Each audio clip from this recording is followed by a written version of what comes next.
そうだよね。約束したもんね。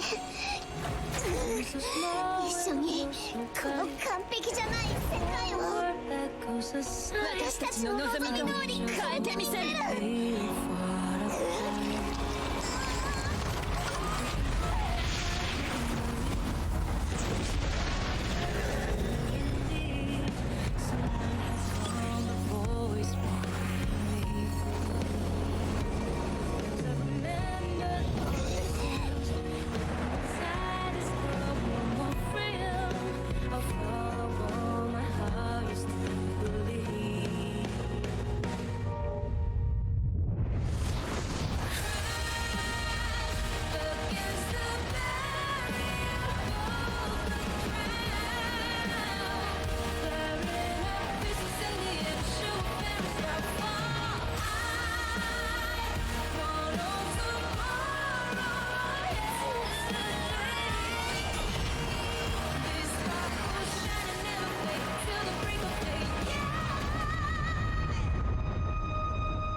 これが私の約束。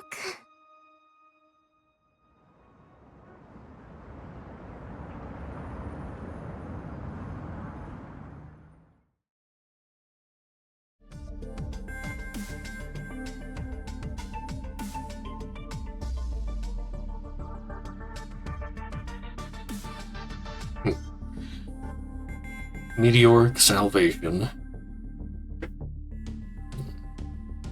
The serpent's dark plan shall end in one brilliant conflagration.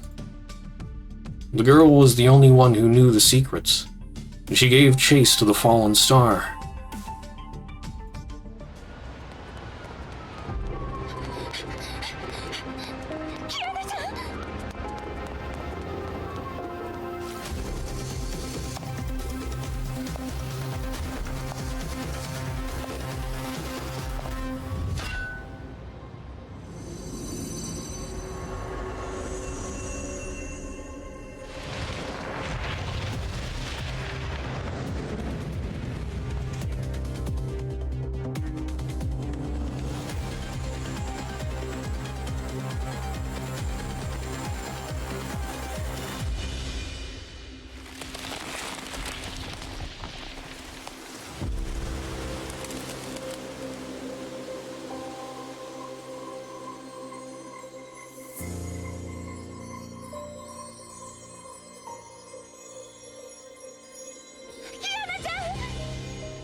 Alright.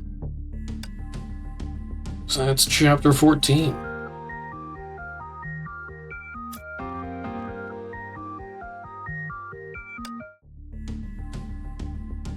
So then, chapter 15, The Prodigal Girl Returns. What's the interludes? I just didn't check them yet or something? I should have. So yeah, now we're getting into stuff that I've done this chapter of story. I haven't finished the extra stuff yet, but that's just... I don't think there's any story for that. That's just pure extra.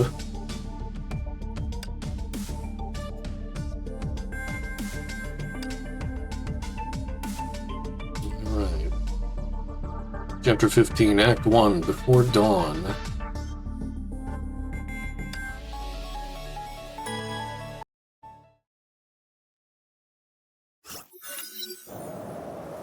Chixel Vimur Labs, North Africa, the day before the Ark City incident. This place was once a modern city that served as a hub between Europe and Africa. It was a beautiful Mediterranean metropolis that never slept.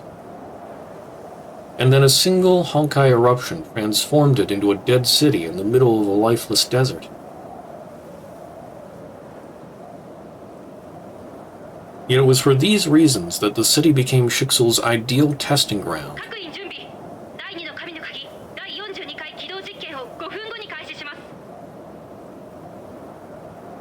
Alarm sirens could be heard throughout the city.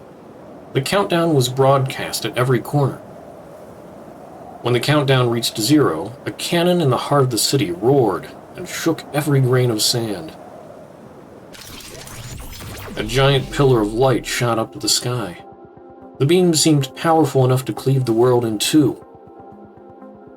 The light then collided with something in midair. The beam shattered a portion of the sky like a giant mirror and released a rain of broken shards. The shattered opening revealed a realm of chaos. Stars of ill omen blinked within the roiling darkness. 神の鍵起動。第一段階に入ります。エネルギー出力安定。両一層への侵入を確認しました。 Hundreds of shades materialized from the chaos, seeping through the broken gap and falling to the earth below. While these shades tore through the sky, the space-time fabric itself seems to have tilted to one side. A blonde Valkyrie calmly observed the chaotic scene that unfolded before her. 量子の影の侵入を観測しました。デュランダル様、あとはお願いします。わかりました。 Durandal calmly gave her answer and dove straight into battle.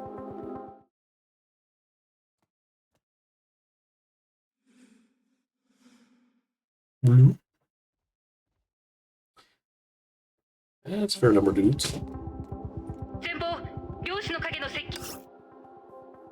Alright, 1 minute. Actually, well, before we start this, I think it's about ad time, so I'm gonna let ads run. We'll be right back.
Alright, ad should be done. So, we're here with Durandal.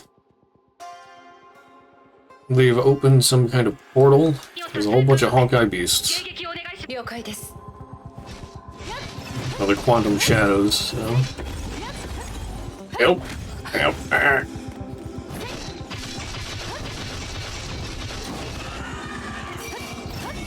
What? There we go.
Nice. 目標一掃しました。 Durandal's a pretty fun character. 次の作戦座標へ移動し、神の鍵のエネルギーチャージが域地に到達。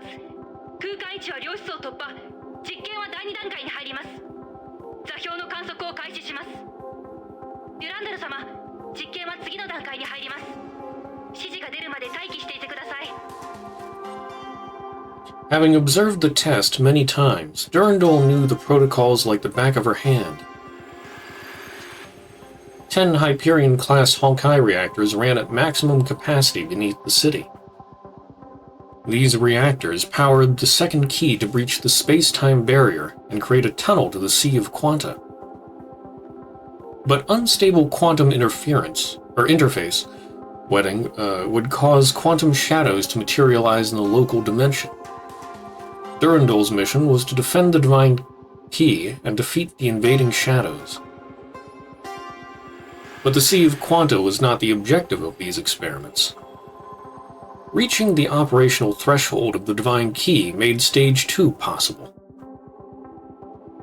The key could then create a tunnel that goes right through the quantum dimension and enter the unknown. The Terra Incognita, where laws governing the universe and the ultimate truth of life came into being. The imaginary tree.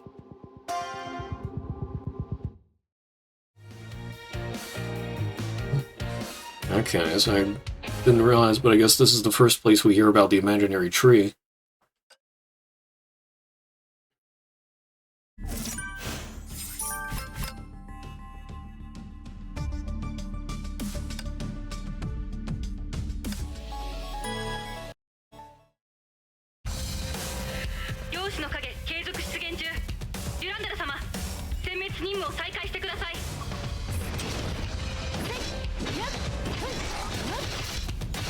Perish grab.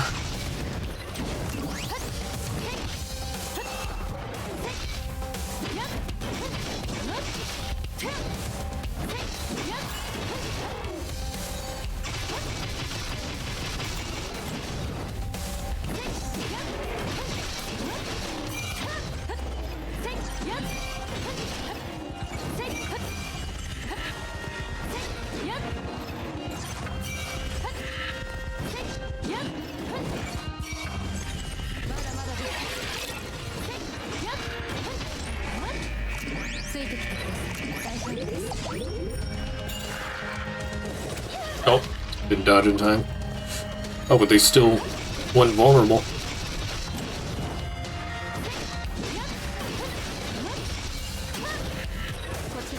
Oh, but there's more crabs.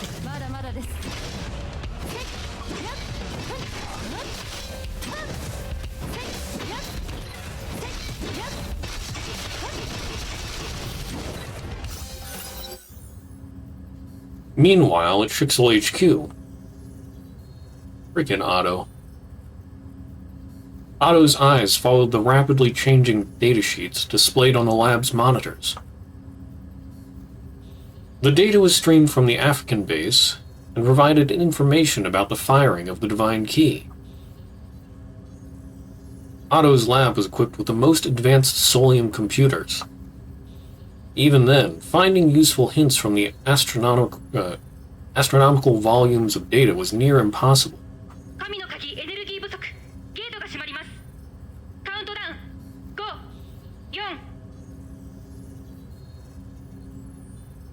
The key required vast power to fire and sustain its beam.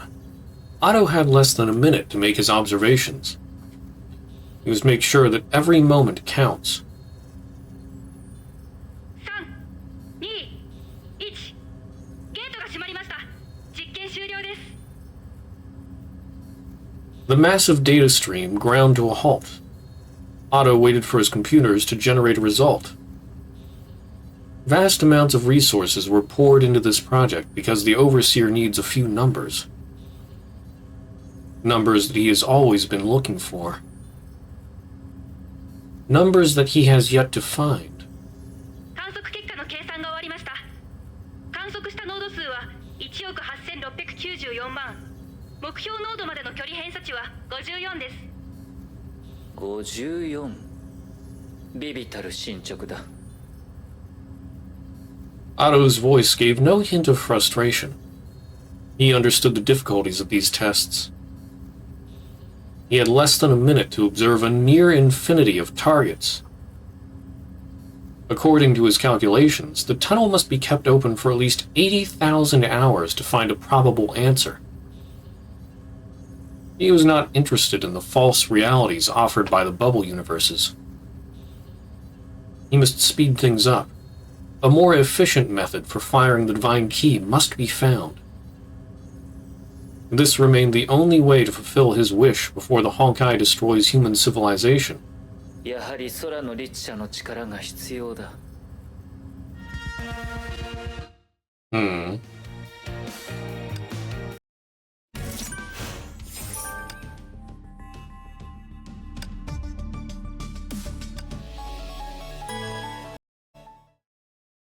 この戦闘は勝たなければいけません。ついてきてください。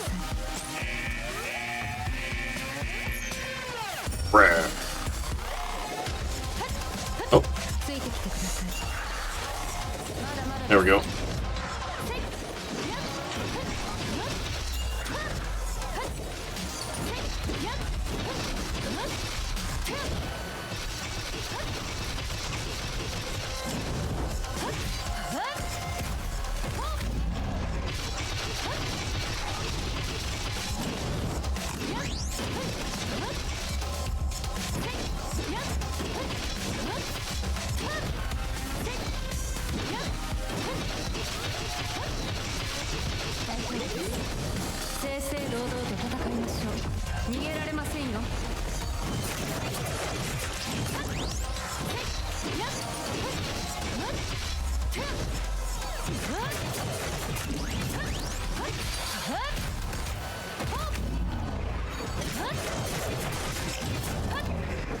Perfect. That was a little weird. 量子の影、すべての消滅を確認しました。本部からの指示により実験を終了します。デュランダル様、基地へお戻りください。わかりました。 Vimmer Labs, 1 kilometer underground. The facility bustled with activity. Work begun with the end of every test. Instruments must be switched off or reset. The site must be cleared. The Vimmer facility was dedicated to experiments using the second key, and could withstand any surface-level attacks. Yet this key installation was only defended by a single Valkyrie. And the Shixel ace rested in her quarters with a stern look on her face. She had just read the Artemis report sent by her adjutant Rita Rosweiss. The most powerful Valkyrie of Shixel left her quarters without a word.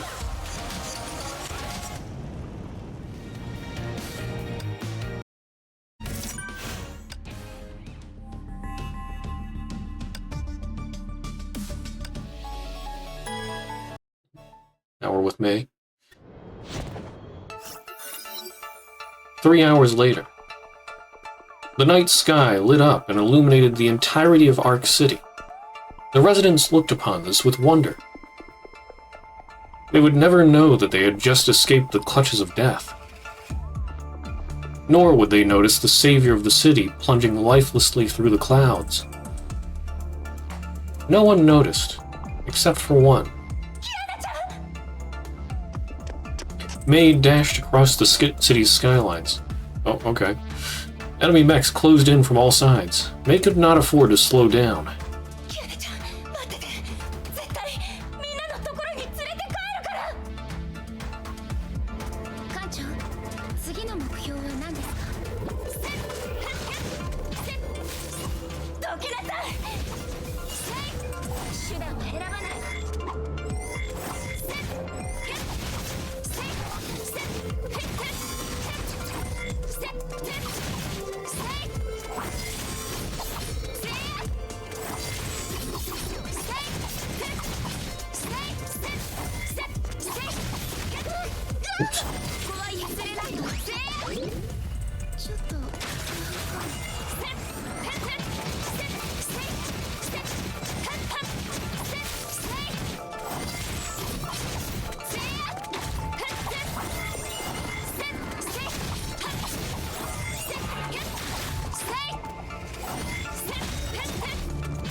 Oops. Goodness.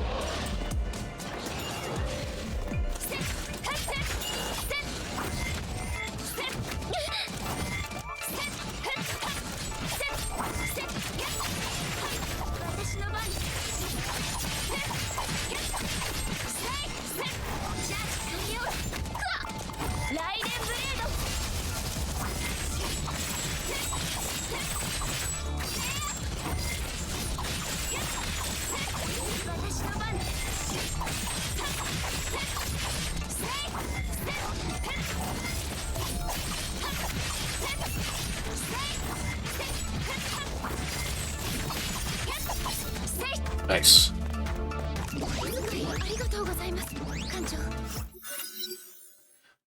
May kept swinging her blade. It was the only thing she could do. She finally broke through the final defenses. She was so close to her friend, Yugiana. 起きて元気出してください。ちょっと不安かも。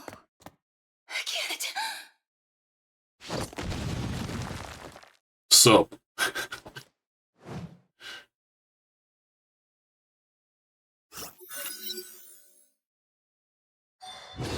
Before May got any closer, a brilliant blue comet fell from the heavens. The light faded and revealed a blonde Valkyrie who stood in her way.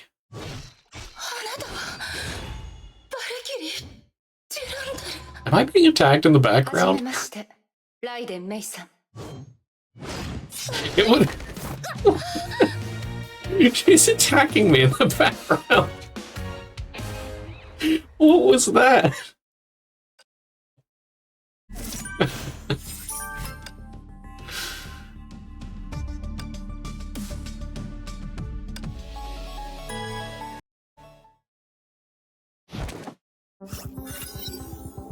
The wielder of the Divine Key Abyss Flower and the Ace S-rank Valkyrie of Shixel. May, an ex-Valkyrie, knew about Durandal's fearsome exploits. May faced the legend of Shixel, but she would not back down from the fight. 命令に従いキアナ・カスラナを連行します。 May drew a deep breath and tightly gripped her weapon. そうはさせません。了解です、班長。そんな好き勝手して私が許さないわよ。 Okay. Oh no, I need to not get hit. では実力で話し合いましょう。 Oh darn it.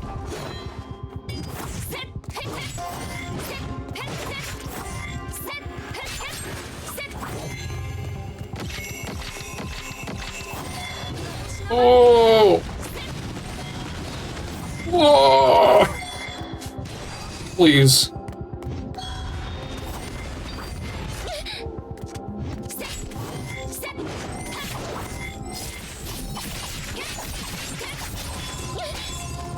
Ow.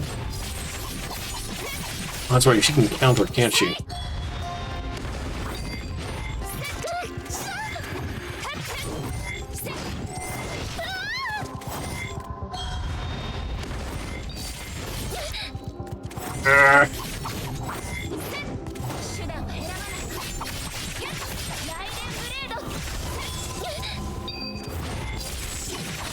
What if I counter the counter?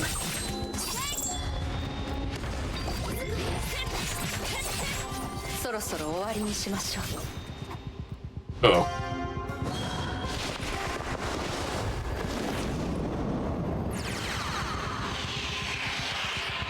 She flies now? She flies now. ここまでです。あなたに勝ち目はありません。ライデン・メイさん。終わってない。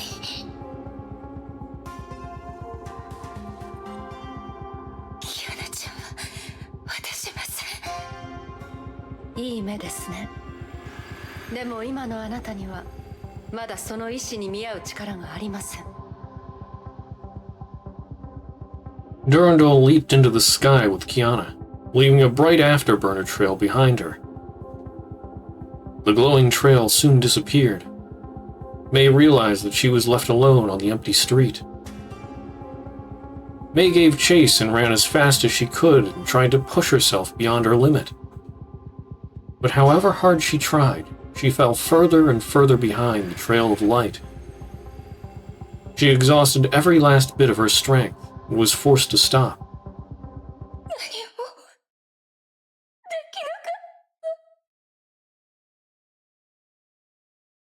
She shook uncontrollably and released an emotional outpouring of regret, anger, and guilt.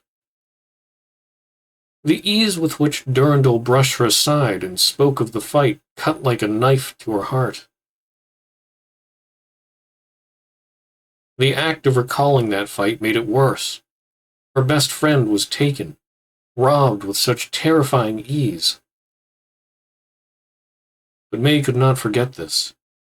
She could not stop thinking about Kiana. The joyful time at St. Freya seemed to have just taken place yesterday. And then Kiana suddenly turned into the Void Queen of the Honkai, who wore a grim smile on her face. May fought long and hard for this reunion, only to see Durandal swooping in and taking her away. Everything had changed except for herself. She remained a timid girl hiding in her corner. She understood that her chances of getting her back were growing slimmer.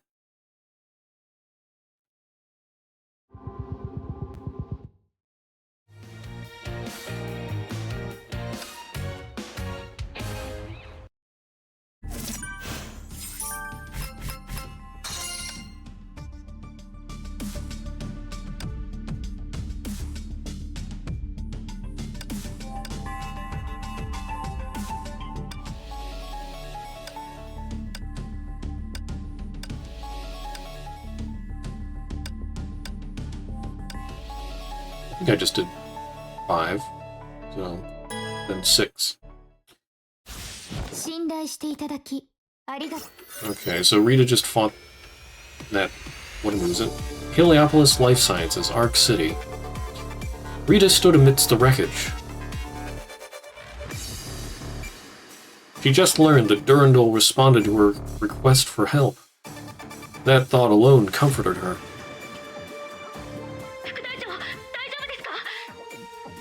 アルビトルさん、大丈夫ですよ。先ほどの空中での爆発はご覧になりましたか？空の律者が本当に彼女が崩壊エネルギー爆弾を処理してくれたんですか？彼女はどうしてそこまで？この都市と人々を守るためにです。でも彼女は律者ですよ。今、私たちには他にやるべきことがあります。上条製薬から解毒剤を入手しました。彼らの計画は失敗に終わりました。逃げられてしまう前にその尻尾を捕まえなければいけません。疲れを取るね。時間がありません。急いで上条製薬の情報を。招かれざると手がかりをたどることで大物が釣れるかもしれませんし。さすが副隊長、ずっと先のことまで考えておられる。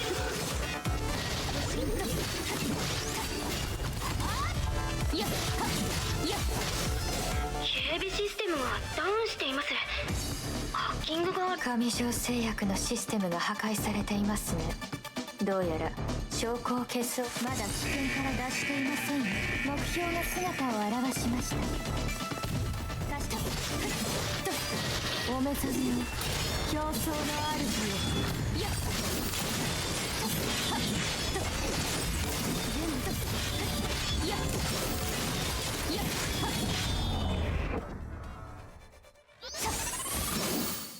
I love sides. 渡りガラスには仲間がいます。空の律者曰く犬頭をかぶった人がいる。犬頭？どういう意味でしょうか？何かの例えかもしれません。とにかく急ぎましょう。 No, she literally meant dog face. やはり遅かったですか。 Rita bit her lips when she saw the thoroughly destroyed database. アルビトルさん、残ったデータの回収をお願いします。 Beep. リタ、そちらの状況はどうなっていますか？デュランダル様、上条製薬のデータの大半は破壊されていました。今、緊急措置を講じています。ご支援感謝いたします。ええ、そちらは任せて良さそうですね。こちらは今空の律者を回収しました。ですがすぐに戻れとの命令を主教様からいただいたので、みんなと合流する時間はありません。かしこまりました。 Rita tried to remain calm, but she refused to cover up her failures. ユランダル様、この度の失態による責任は全て私が負います。それに関しては報告を確認してから判断します。処分をお待ちしています。リタ、そんなことを言うなんてあなたらしくありませんよ。自分を責める必要はありません。あなたが無事ならそれでいいんです。ありがとうございます、デュランダル様。 The long and dark night at Arc City finally ended with the arrival of dawn. But the serpent remained hidden. It prepared to make its next move.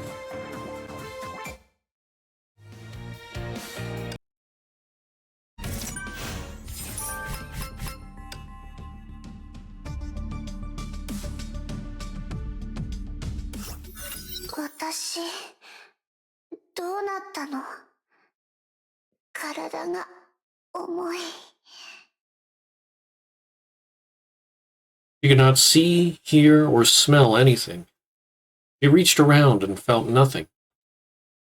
It felt as though she was swallowed by the darkness, and her body just kept sinking. Diana tried to break free, but the harder she struggled, the deeper she sank.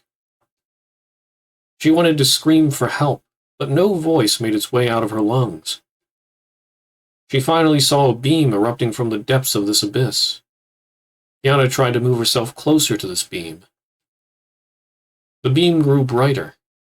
Kiana could feel her senses returning. And then she heard a soft voice calling her name.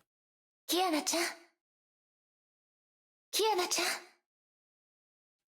It was gentle and familiar. Kiana recognized it to be Mei's. She was almost out of strength when she made it to the portal from which the light poured through. She instantly left the darkness behind her and dove into the world on the other side. Before she could celebrate her escape, the scene she saw shocked her. 何これ？どういうことなの？メイ先輩、どこにいるの？ The once prosperous Ark City was consumed by fire. Smoke and screams of pain and suffering filled the skies. Kiana tried looking for Mei in this devastated ruin of a city, but found nothing but despair. She refused to believe this. She thought she had thrown that cursed bomb into space. How? What destroyed this city? Kiana desperately looked around for the cause of this disaster.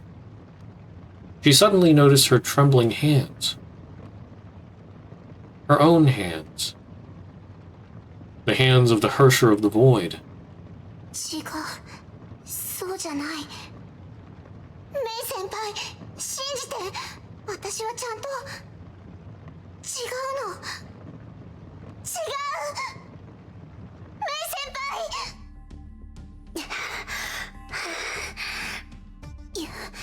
夢。よかった。待って、ここは。目が覚めたんですね。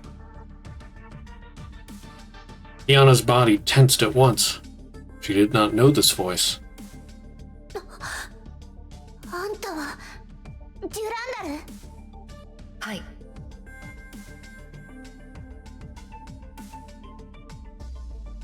Kiana's eyes slowly adapted to the light. She found herself in a heavily guarded cell. She knew at once what had happened to her. 研究士はどうなったの？それとメイ先輩はどこなの？あそこの危機はすでに去りました。怪我した市民もいません。今バルキリーたちが後片付けをしています。ライデン・メイとその仲間は合流し、研究士を離れました。メイ先輩、よかった。無事だったんだ。あなたが今いる場所は天命の北アフリカの実験基地です。他に聞きたいことはありますか？デュランダル、いつかあんたと向き合う日が来るとは思ってたよ。心の準備ができているのでしたら、これからのことはスムーズに進みそうですね。質問がないようでしたら横になってください。あなたには休息が必要です。Kiana sensed no hostility, but that only made herself more vigilant. She tried to appear calm. She knew that her situation was one of the worst things that could happen. 委員長、委員長。Kiana called out to Fuhua in her mind, but there was no reply. She then closed her eyes and tried reaching out to her, but Fuhua remained silent. She thought about Fuhua's final words.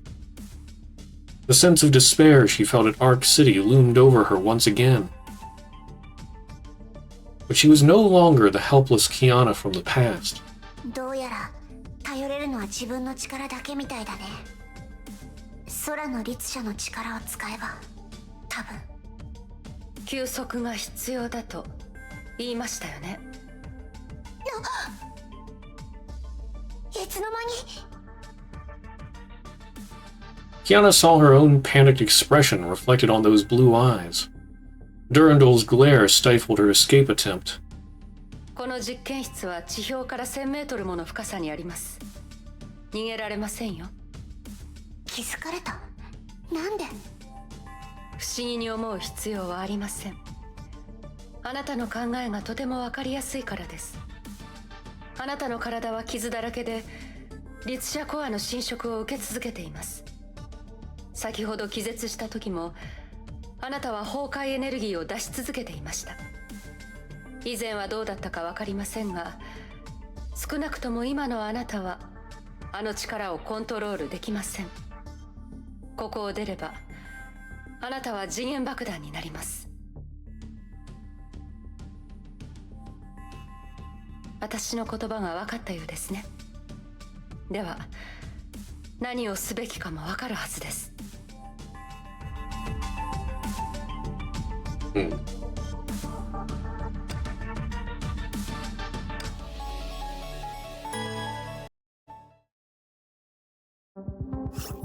主教様、彼女が目覚めました。とても不思議です。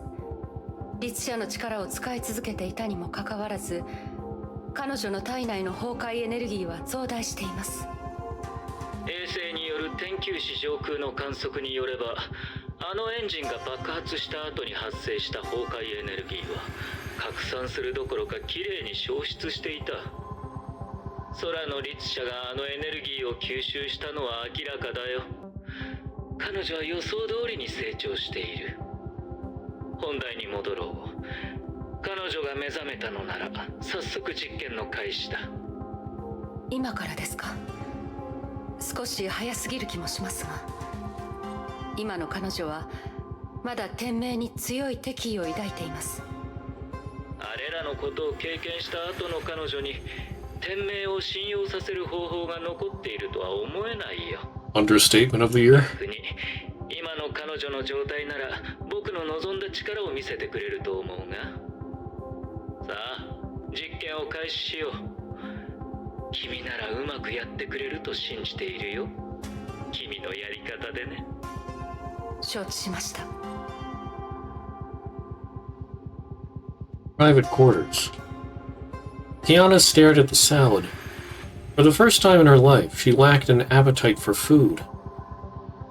The Ark City dream and Durandal's words haunted her. May's faint, ghostly voice further tugged at her heart. Her gentle voice was once part of Kiana's life. She would hear it when getting out of bed, having a meal, or taking a class. Kiana then started reminiscing about her seemingly ordinary life in St. Freya. The door suddenly opened before she could seek comfort from past memories. どうしたんですか？バサは苦手ですか？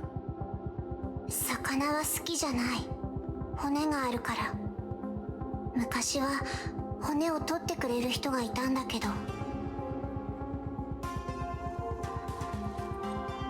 冗談が言えるほど回復したのであれば、あなたの体を心配する必要はありませんね。Durandal quickly cuffed Kiana. ついてきてください。ここはどんなところなの？見ての通り、ただの廃墟です。誰がこんなことを？崩壊の他に都市を一瞬で滅ぼすものがありますか？ As Durandal's prisoner, Kiana thought of things to say, but secretly studied her surroundings. 見た感じ、役に立つ情報はなさそう。Durandal's intent remained a mystery, but this trip presented a good opportunity.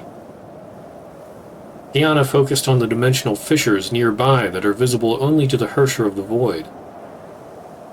Having spent countless dreams training with Fuhua, she could now find a safe, stable passage within the fissures. But she would need a vast amount of energy to achieve this teleportation, and she only had one shot at this.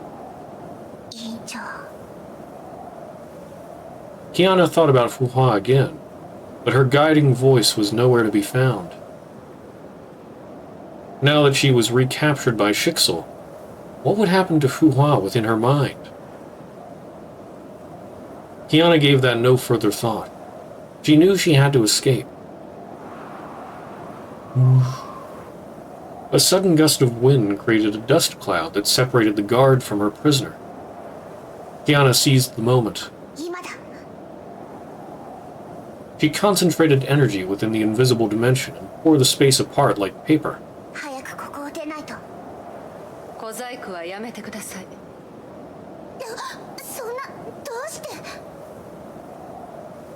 A lance landed near her feet. She lost her focus. The portal disappeared without a trace. そんなにここを出たいなら、そういうやり方はやめてください。騎士のように正々堂々と私を倒してから、ここを出てはいかがですか? Having said those words, she opened Kiana's cuffs and let them fall into the sand.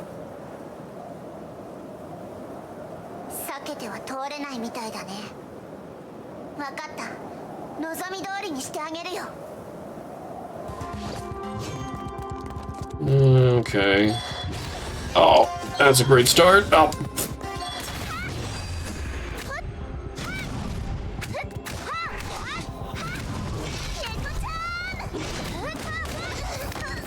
Out, Joey.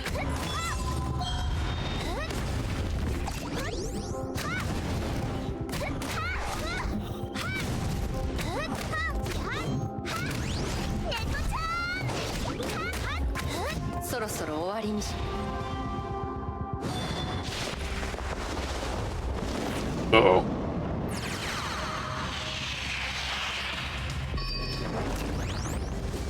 She ain't playing no more.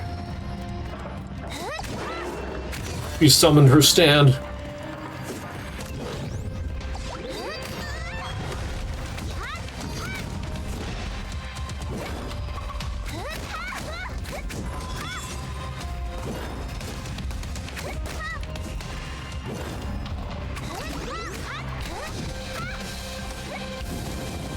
I don't like that. I don't know what that is, but I don't like that. Oh!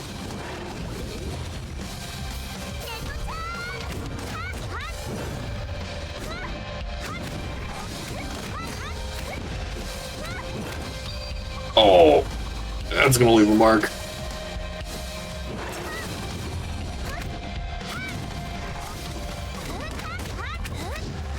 Oh, okay, she's done playing. 素質は悪くないです。私の攻撃を見たらすぐに対処法を見出しているようですが、明らかに鍛錬が足りていません。なんなのこいつ。私を分析するほど余裕ってわけ。でも本当に強い。実際に戦ってみて分かったけど、私の知っている誰よりも強い。攻撃で相手を押しつぶし、隙ができた瞬間に致命的な一撃を与えるんです。そんなの言われなくとも分かってるよ。The air imploded as Kiana launched herself at Durandal like a cannonball coiled for a powerful kick. Sudden, sharp pain shot through her waist. Her attempt was stopped in its tracks. Durandal easily evaded her attack and responded with a similar kick that sent her flying. そんな嘘だ。その動き、なんであんたもカスラナのガン型が使えるの？これは非常に強力な武術です。天命の図書館で研究しました。しかし、あなたの動きにはまとまりがなく、全くの別物です。だってクソパパがそれしか教えてくれなかったんだもん。あなたの動きは純粋なガン型ではなく、ところどころにバルキリー格闘術の要素が多く含まれています。異なる武技を融合するのは戦士として必要なことです。けどあなたは才能に頼ってその動きを無理やり取り入れています。努力もなければそれを理解しようともしていない。まるで大道芸のようですね。何が言いたいの？基本となる格闘技もままならないということは、あなたはまだ不完全だということです。あなたでは自分の力をコントロールできません。空の律者。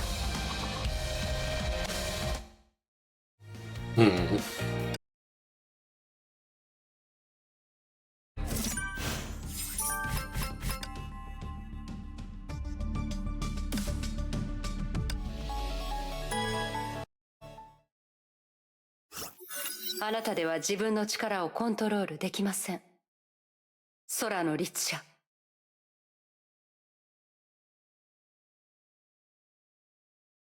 For many months, Kiana fought many battles alone while she drifted about in Ark City.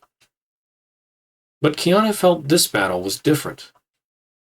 Her instincts warned her of an insurmountable gap between her and Durandal. Brute force would not defeat this opponent. She needed a different approach. Then came a stroke of inspiration. She remembered Fu Hua's teachings. 献身を体を競技状態に入るものだと理解するといい。試合の前に頭を空っぽにして体をリラックスさせる。体の細かい変化を感じる。最後、体に流れる力以外、何も知らず、何も感じない。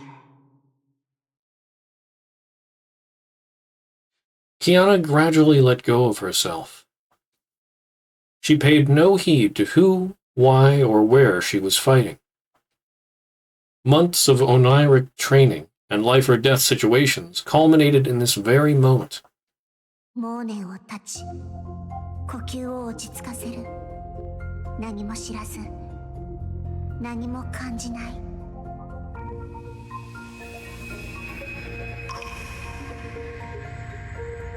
No?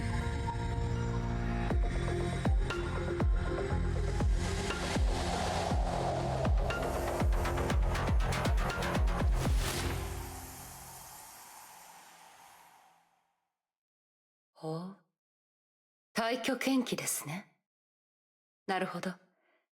力技だけではないようです。ウォーミングアップは終わったよ。ここから私の本気を見せてあげる。これでしたらそろそろいいかもしれません。その勢いを保ったまま、実戦でも頑張ってください。実戦？何のこと？何あ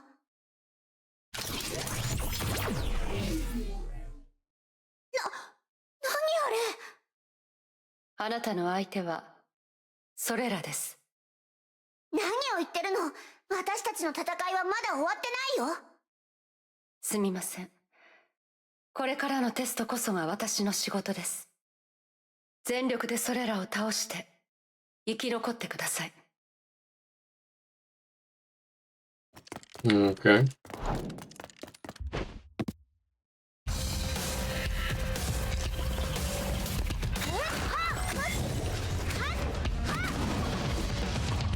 Come back, crab!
Come back!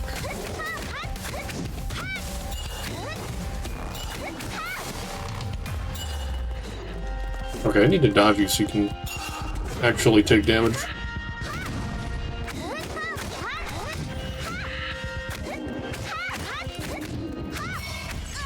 Oops.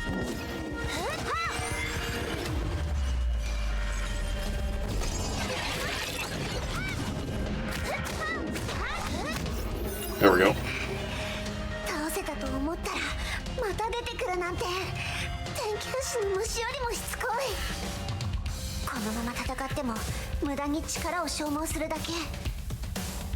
こいつら空中のあの空洞から出てきてたよね。だったらまずはあれをなんとかしないと。うん。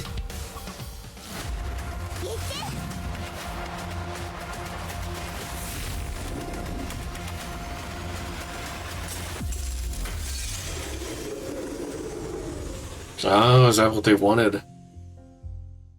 Maybe that's what they wanted. No? No, destroyed it.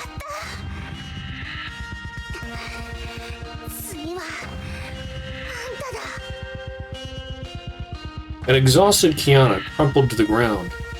She spent nearly all her strength to deal that blow. She was in no shape to continue the fight. Her consciousness slipped away despite her struggles. The last thing she saw was the blonde Valkyrie slowly approaching her. Even then, she had yet to realize the purpose or meaning behind that test.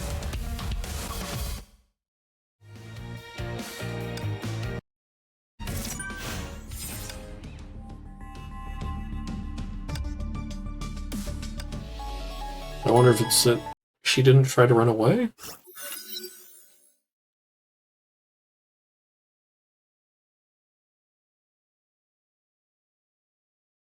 Tensions rose during the awkward silence between the guard and her prisoner as they returned to base.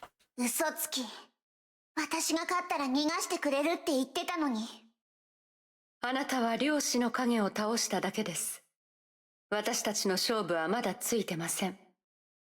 本気を出した途端にやめるだなんて、そんなのないよ。ずるいよ。あなたの本気は退去剣気なんですね。それは深さんだけが使える技だったと思いますが、いつ、どこで彼女からそれを学んだんですか？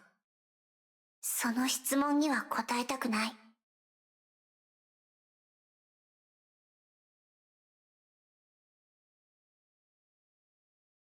ねえ、なんで？セーフレイヤ学園にいた時、あんたの話をたくさん聞いた。みんな、あんたのことをヒーローだって言ってた。天命最強の S 級バルキリー。その肩書きは私の憧れだったし、私の目標でもあったのに。なのに、あんたはオットーの方を選んだ。Freaking Otto. すべての真相を知ってるの？私が経験してきた実験を知ってるの？あの人がしてきたことをあんたは知ってるの？なんであんたそんなに強いのに、悪いやつじゃないのに、どうしてあんたは天命にいるの？天命がなければ、誰がこの星にいる数十億の人々を崩壊から守るんですか？あなたも天命のバルキリーでしたら分かっているはずです。この世界に絶対的な善と悪はありません。あるのは使命だけです。私も自分自身の使命のために戦っているだけです。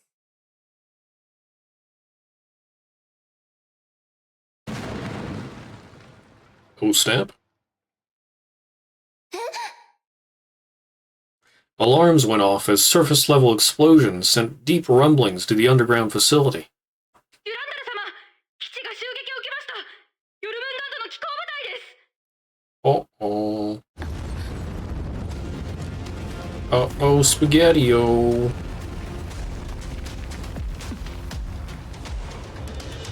キアナさん。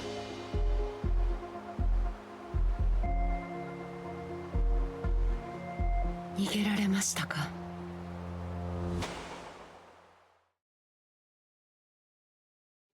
？Okay, escape before time runs out.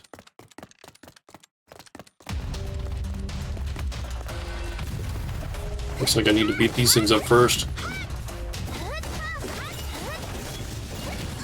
Oops.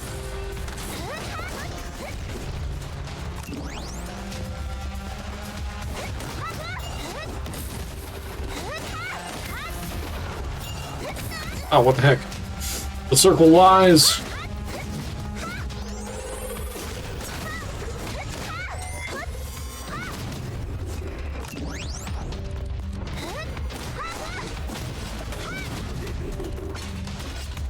Oh, there's one more. Ooh.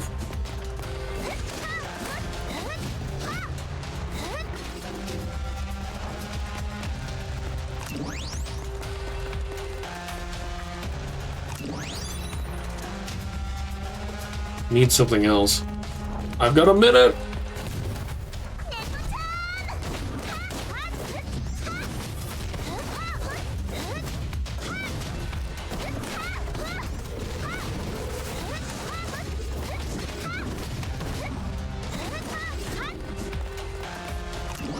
The elevator.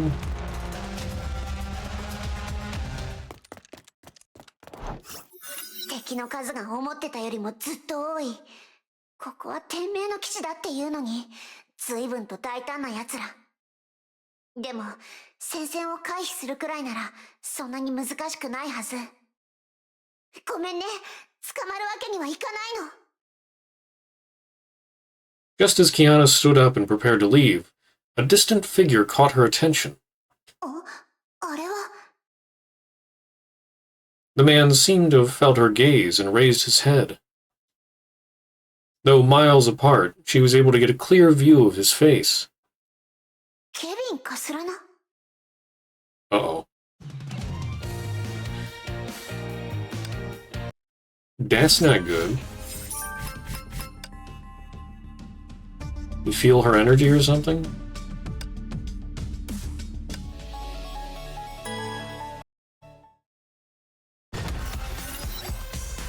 Hundreds of mechs charged through the eroded city streets to hunt down their prey. Kevin stood amidst the ruins, tall and unmoving like a statue amidst the iron tide. 戦闘部隊はすでに基地内部へと攻め入り、デュランダルと交戦中です。空の律者は今のところまだ見つかっていません。捜索中です。デュランダルを牽制しておいてくれ。空の律者は僕が片付ける。承知しました。 Kevin closed his eyes and listened to the voices that echoed in the breeze. Traces of Honkai energy within miles converged like a giant maelstrom, with Kevin himself serving as its epicenter. He sensed energy streams of various strengths, but none was close to that of a Hersher-level entity. A tiny turbulence in the swirling whirlpool caught his attention. Though it was gone in an instant, Kevin knew he had located his quarry. He opened his eyes and looked toward a ruined skyscraper located several miles away. He saw the girl standing behind a shattered wall. 見つけた。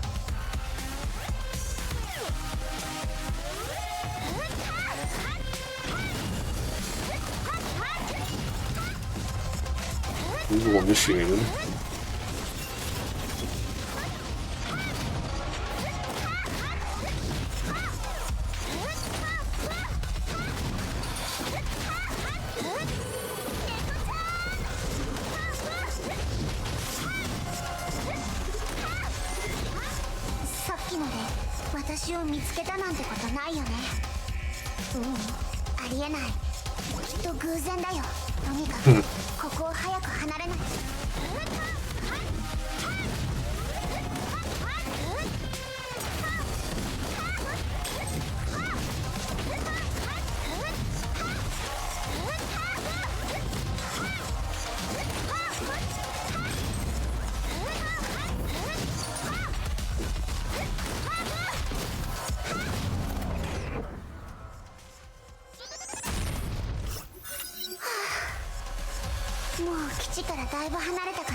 Kiana, please. ケビン、前に夢に出てきたあの人、危険だって委員長が言ってた。近づかない方がいいよね。この廃墟を抜ければこの都市を出られる。そしたらどこに行く？なんでここにいるの？ Kiana froze in the man's presence. Her body could not even tremble. His deep, dark gaze resonated with a fear hidden deep within the genetic memory of every human. He wore the gaze of a predator that has found its prey. あんた、私を殺しに来たの？ The man gave no answer. Kiana then felt scorching heat aimed at her chest. The flaming blade was pointed at her heart. He did not hesitate, nor gave any reason for his attack. The blade then sank into her chest. 都政の羽。不は久しぶりだね。ケビン、やめてください。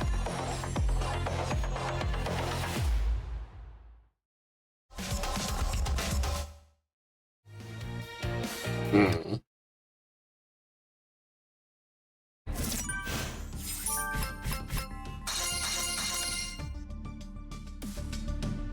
That was 10, right?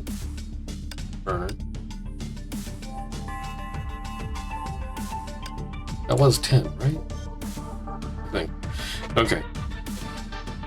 Well, ads are going to start soon, so we'll take a break here, wait for the ads to pass by, and then continue.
Alright, let us continue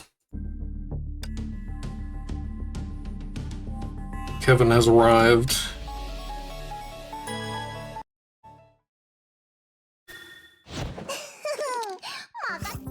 Can Kiana survive? 委員長。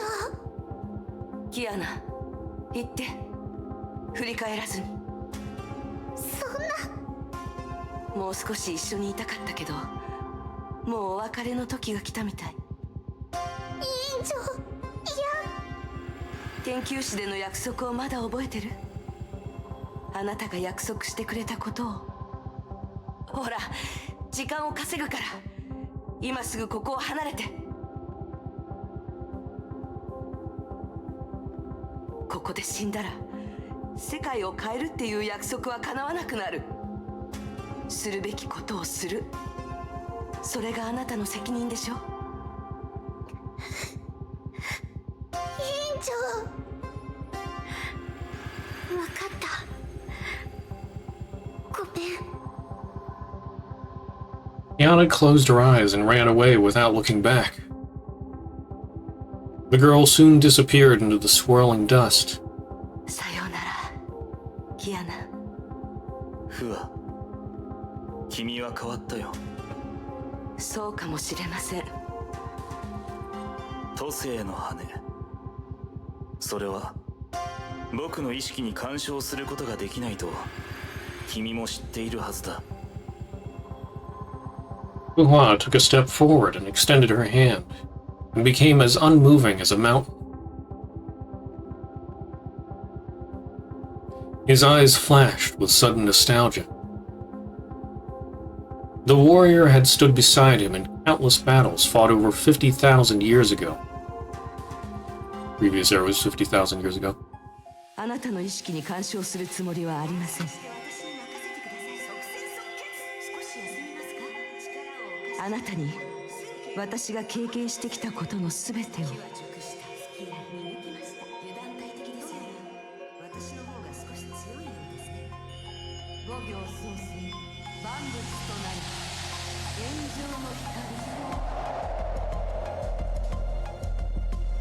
私の気持ちを見せたかったのです。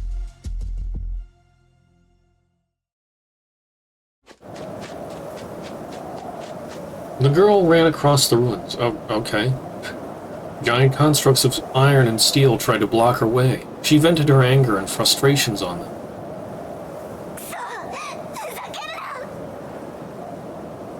Her attacks pulverized and destroyed, but they were utterly meaningless. She clearly knew that she had faced a hopeless fight and was forced to flee.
I stunned it, I guess.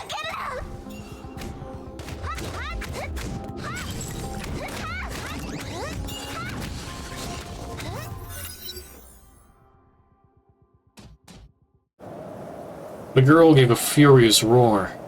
A Honkai storm swept across the hostile mechs and destroyed them. The sudden outburst of stored energy exhausted Kiana. She collapsed to the ground and wheezed. The outburst may have soothed her, but it soon invited a wave of pain and loss. She looked at the horizon and saw a dust storm that blotted out the sky. She knew she had no choice. She must keep moving, or the sand would bury her.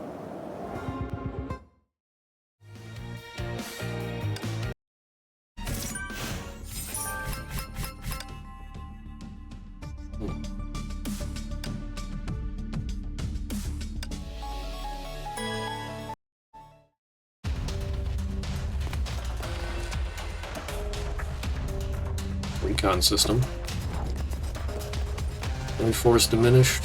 もうすぐ戦場に着きます。戦闘中。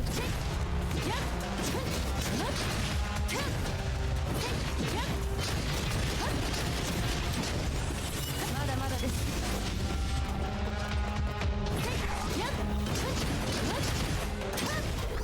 こちらです。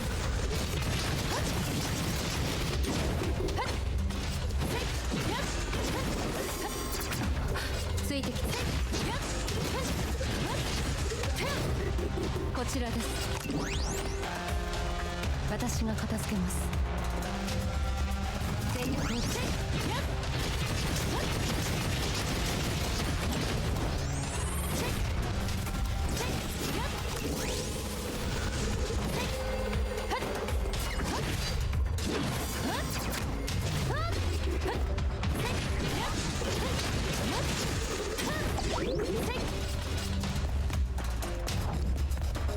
周りの崩壊エネルギー反応が強い。警戒を保ってください。デュランダル様、空の律者を発見しました。 Durandal looked at the boundary between the city and the desert. A figure could be seen shimmering in the heat haze.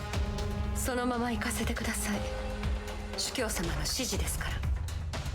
しかし律者を簡単に逃がして本当によろしいのでしょうか。ええ、彼女は敵ではありません。ただ一つ言いそびれてしまいましたね。朝は小骨がないから骨を取る必要がありませんと。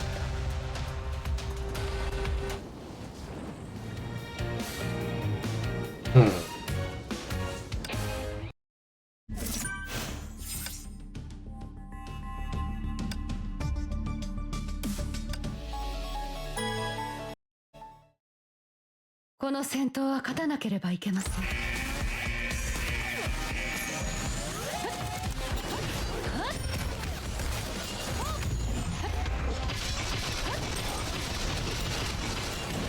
だまだです。かすり傷。かすり傷。Oh, that's right. I forgot I can counter. Direct.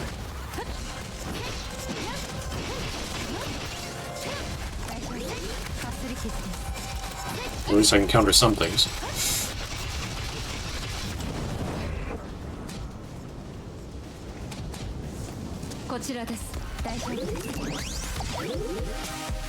Oh. While Durandal crushed the World Serpent invasion, another battle ended in the Dream World created by Feng Huang Down. 君の最後の技は確かに強力だった。けども十分な力が残されていないのだろう。僕たちは人類が崩壊に勝利した日を共に見ることができるはずだっ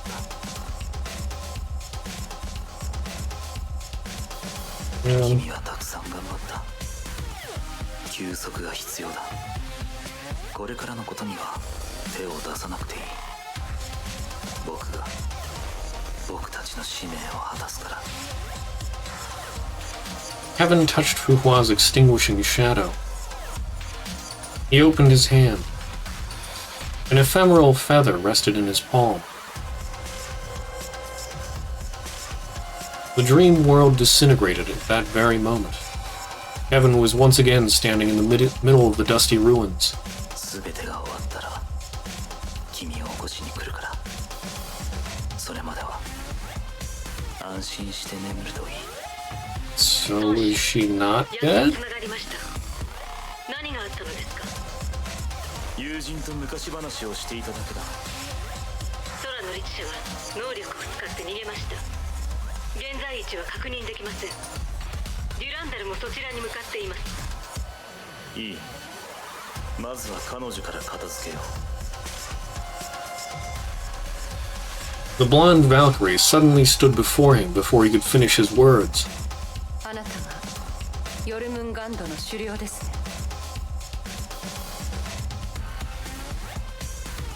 来い。望むところです。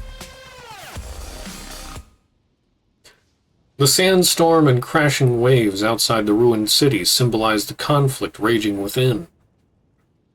A sudden blast of extreme cold radiated outwards and instantly froze the ocean's surface into an icy plain. This anomalous phenomenon heralded a battle of epic proportions. Oh?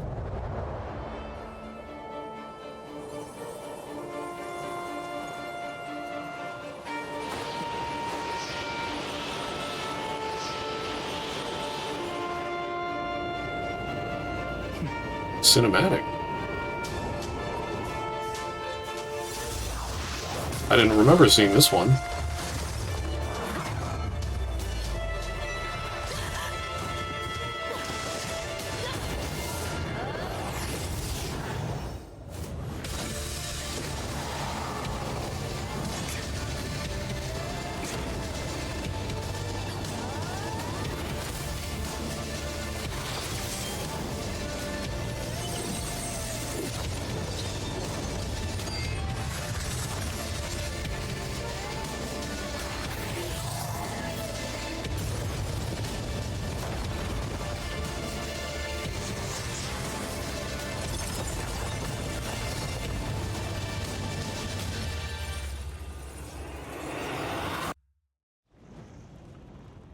Alright, pretty cool.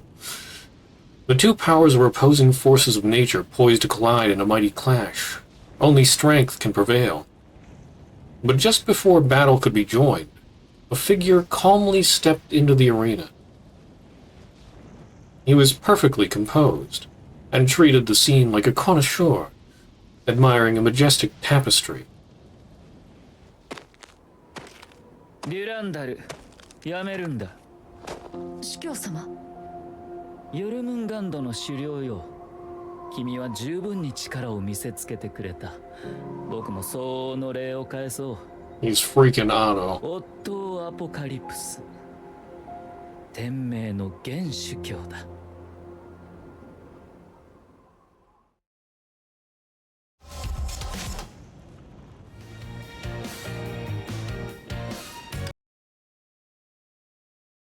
Man, Otto even has the power to stop a cinematic.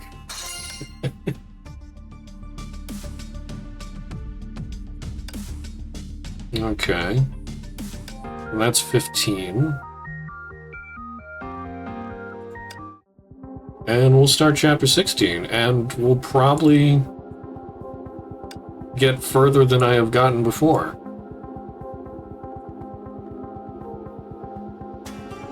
Let's see, so I got up to 16.8, and then I haven't gone any further. Yeah, we're gonna get into new territory today. Maghreb, North Africa. A vantage point near Schicksal Vimur Labs.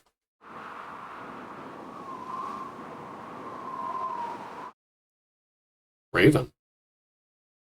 空の律者が砂漠を離れようとしているが、あのまま逃がしていいのか？彼女に時間を与えることにした。これは孫子の命令だ。一粒の麦が死ねば、それは一粒の麦のまま。しかし麦が地に落ちれば、やがて無数の実となる。So does Kevin want to see what it does, or what she does? 鎖は外れたんだよ。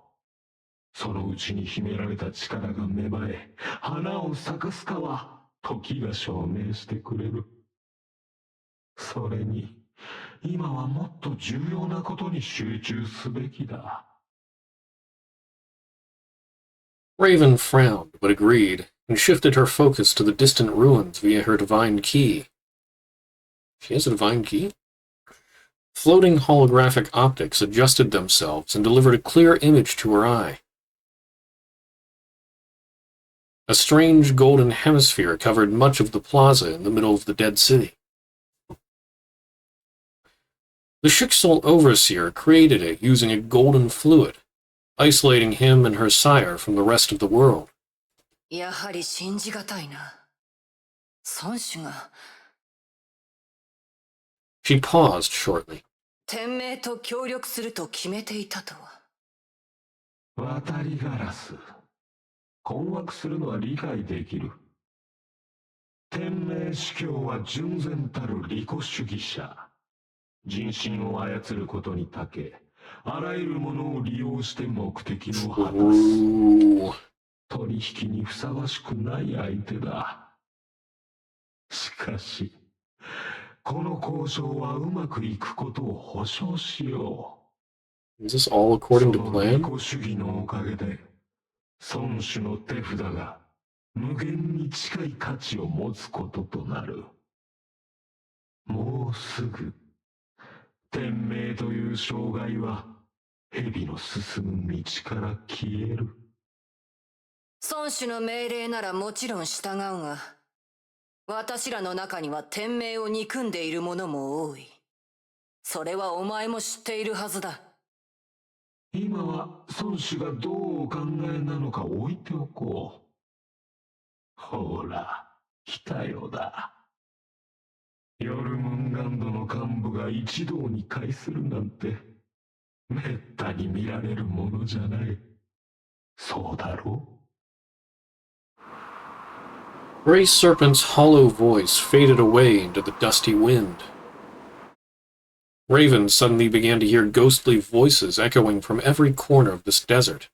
もし交渉が決裂したら、ここで天命の奴らと全面戦争ってことでいいんだよな。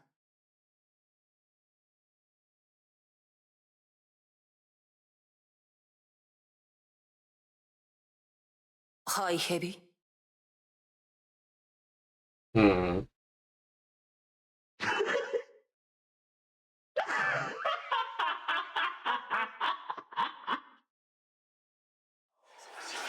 The ghostly whisper turned into a sinister laugh that rippled out across the vast yet empty desert.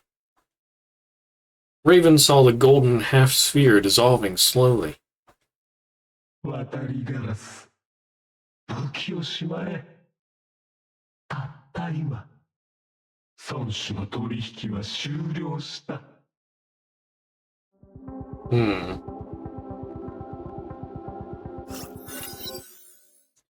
Helios meeting room, following day.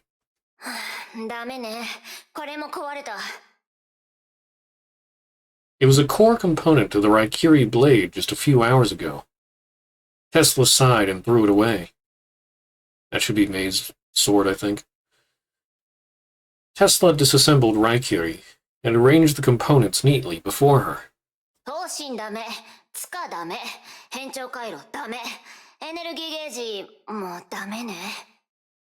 これじゃあ最初から作り直すのと何も変わらないわ。I'd bet. May remained silent and busied herself by sorting the files piled on another desk. They spent months on a non-stop search for Kiana and Himiko. Intel came in from all over the world. Useful data was printed out, filed, and gradually filled this room. あの子のことを考えてるの？はい。前向きに考えなさい。少なくとも彼女は天命やヨルムンガンドの手には落ちていない。A few hours ago, Anti-Entropy was informed that the Serpent raided Chixel's labs in North Africa. Not much was known about the battle, but everyone was sure that the Hersher of the Void escaped. They breathed a sigh of relief, but the sense of apprehension quickly returned. ここに他に人はいないわ。何か悩みがあるなら私に言いなさい。キアナちゃんが変わっていました。その変化をどう言葉にすればいいのかわかりません。成長したとも大人になったとも、どちらの表現も違うような気がするんです。キアナちゃんはいつも元気な子でした。誰よりも口数が多くて、関係がないことにも首を突っ込むから、おとなしくしているところを見たことがありません。そんなキアナちゃんはトラブルメーカーでしたけど、不思議と安心感を与えてくれました。でも天球師で再会した時、彼女は大きく変わっていたんです。 The look on May's face sank, and so did her voice. とても静かで、その落ち着きぶりは別人じゃないかと疑うほどでした。一体どんな経験をして、どんな苦しみに耐えたら人はあんなにも変わるのでしょうか。この4ヶ月間、きっといろいろなことが彼女の身に起こったんです。今この瞬間もキアナちゃんは想像もできないような傷を一人で抱えながらどこかをさまよっているんだと思います。早く見つけてあげないと。メイ、あまり思い詰めないの。ネガティブな感情は体に良くないわ。私たちだって最善を尽くしてきたんだから。机の整理はお願い。ちょっとデータ室に行ってくるわ。Just before she left the room, Tesla turned around and took one last worried glance at May. Alone, May sorted the files, but her troubled mind was filled with images of her best friend Kiana. 4 months passed since the Battle of Shixel. Kiana must have witnessed many cities in ruins, and the devastation caused by the Honkai. Did she blame herself for all those killed by the Great Eruption? Did she decide to take on this burden alone? May shuddered. Though her wounds healed, the pain in her heart grew ever more intense. Kiana's words echoed in her memories. 帰れないよ、メイ先輩。ごめん。もうみんなを巻き込みたくないんだ。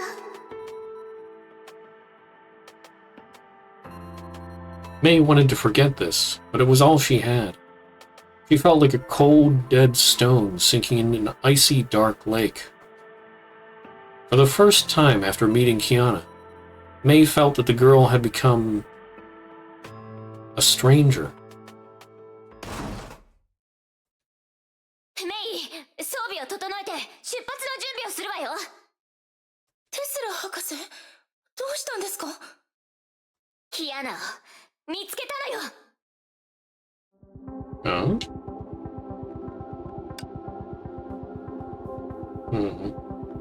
Following a clue, May and Tesla came back to Nagazora, the locality of the third Honkai eruption.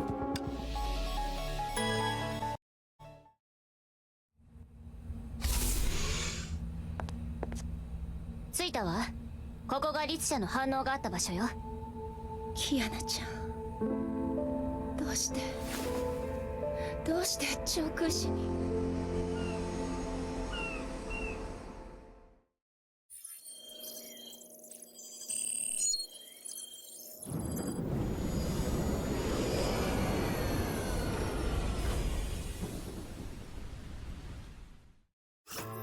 入手した情報をまとめるわね。昨日午後、北アフリカにある天命の実験室がヨルムガンドの襲撃を受けたのは知ってるわね。その際、そこに拘束されていたキアナも混乱に乗じて逃走した。その数時間後、ネゲントロピーの極東偵察拠点が強い律者反応を一瞬だけ捕捉したの。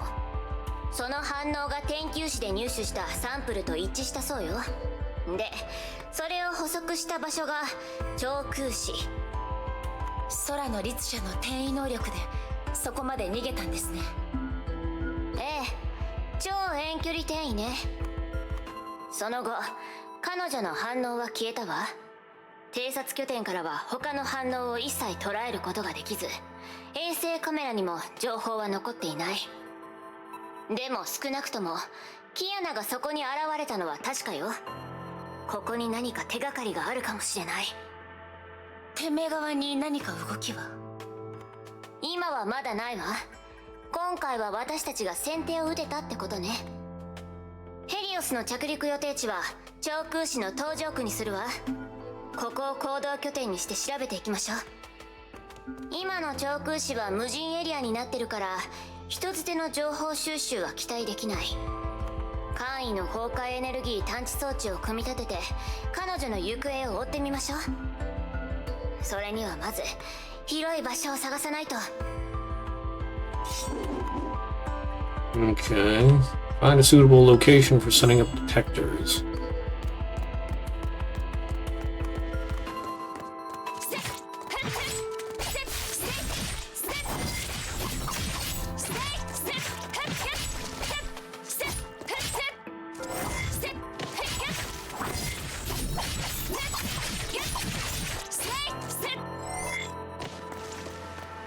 Yeah, I think when I started to play through this level before, I didn't understand how to use Mei.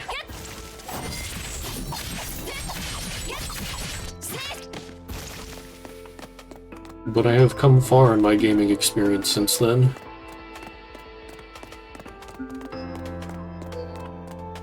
あっちに見える壁は何？ Sort of the same with Fuhua.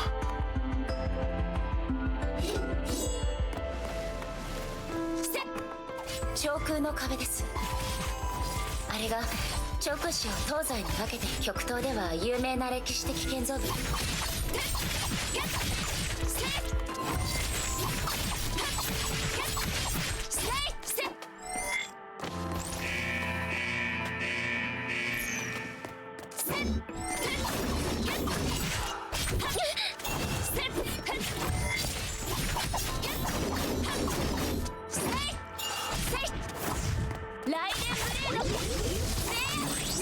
Oh, okay. They're just dead now. Rip.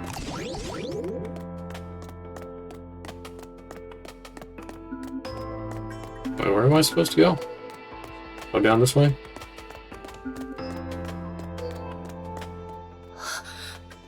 街が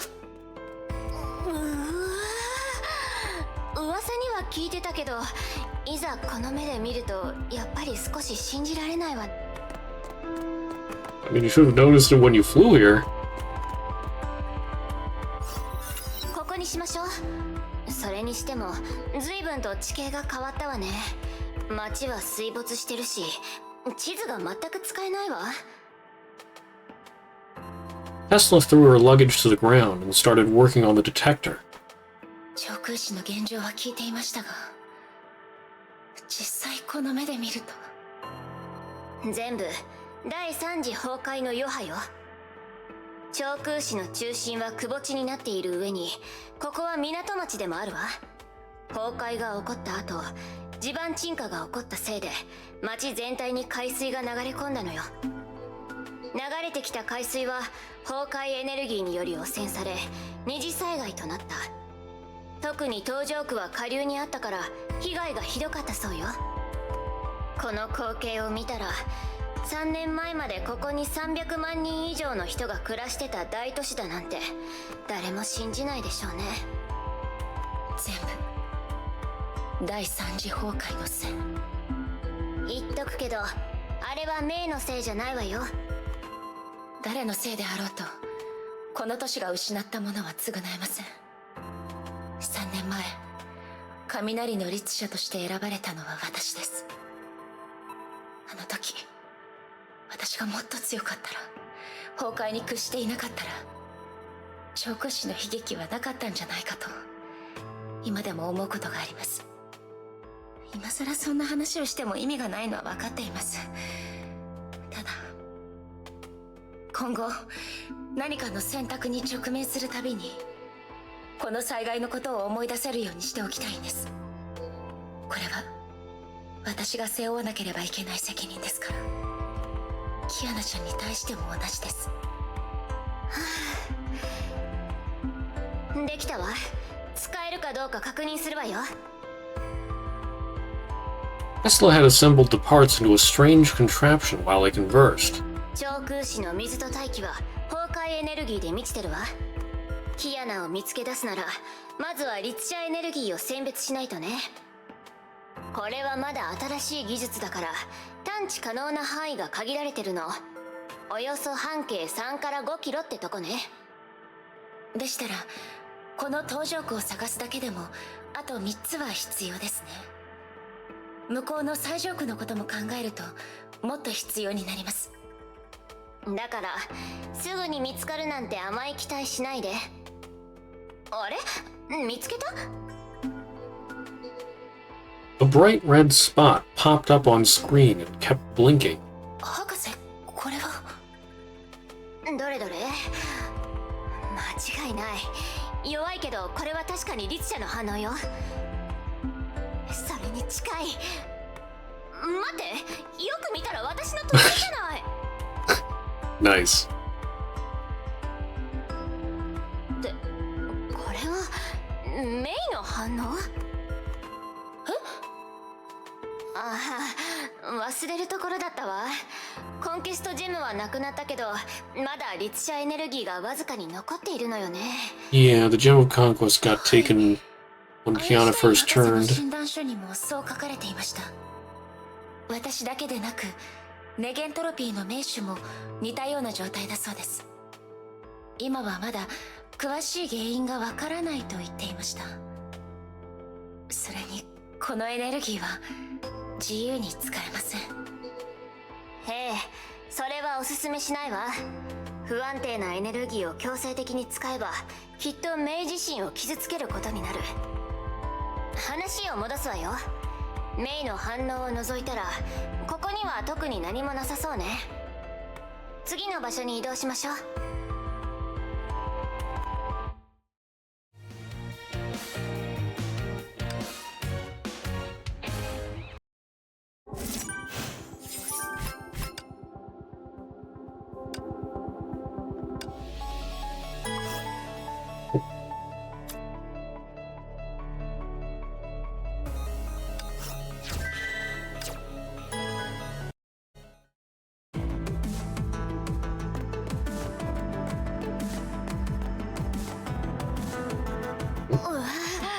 ここも水没。歩ける道は一体どこにあ。 Oh, okay.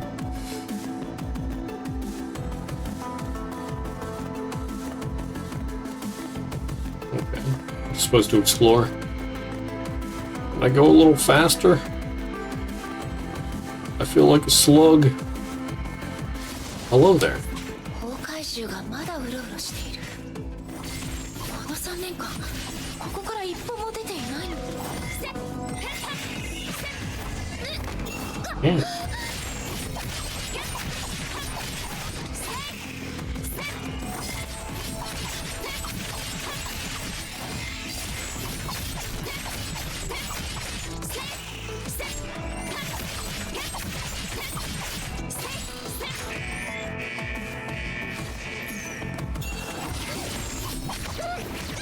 Oh, okay.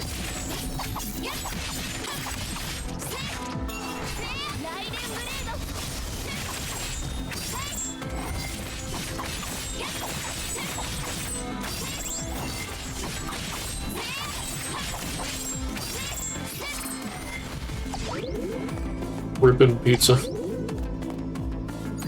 れ、ここってどうしたの？ここ見覚えがあります。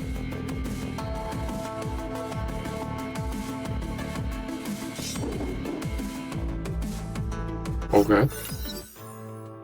Tesla took a look at what May pointed out and saw a heavily damaged building. ここ見覚えがあります。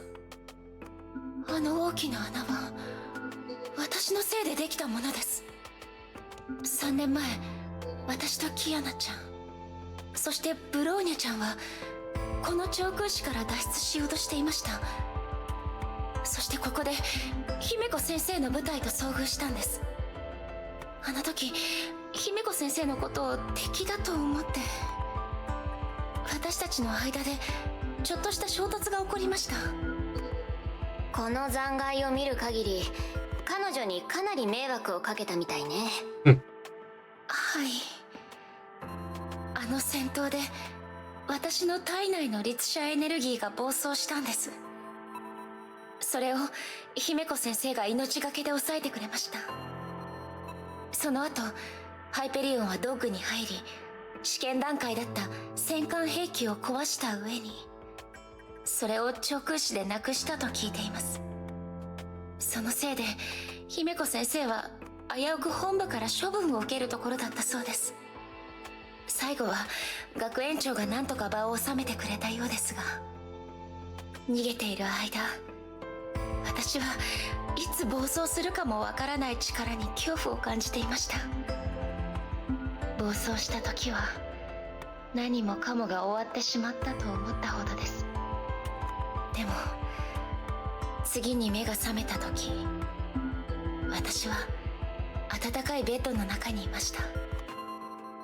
そして私の前に現れた姫子先生は、私が律者であることを少しも気にせず接してくれたんです。私に向かって力を制御できるよう育てると言ってくれました。それが私がバルキリーになった理由でもあります。もう3年だなんて、時間が経つのは早いですね。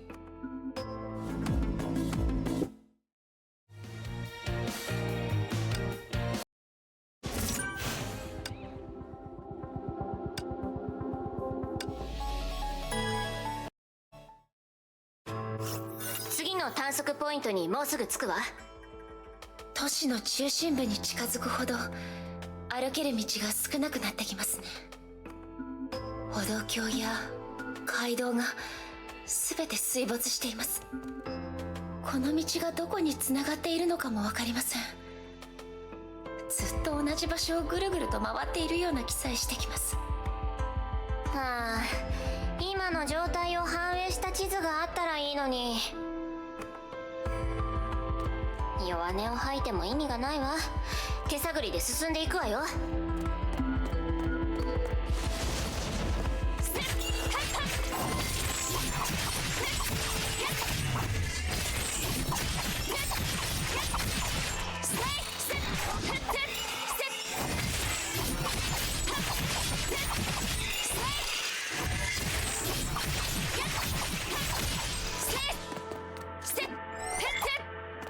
Come back here.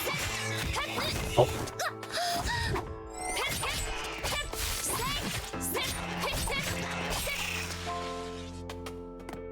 Okay.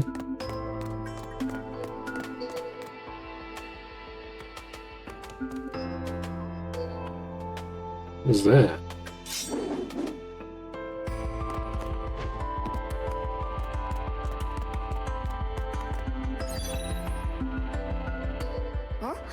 ん？どうしてこんなところにネレーターが壊れているみたいですね。3年前。いや、見た感じ新しいから違うと思うわ。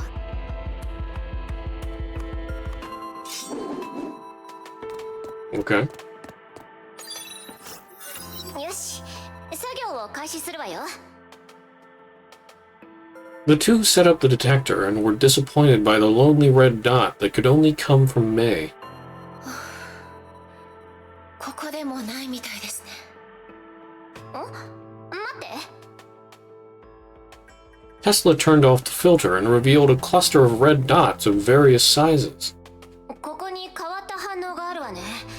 ゾンビでも崩壊獣でもない。人型の反応かしら。人間ですか？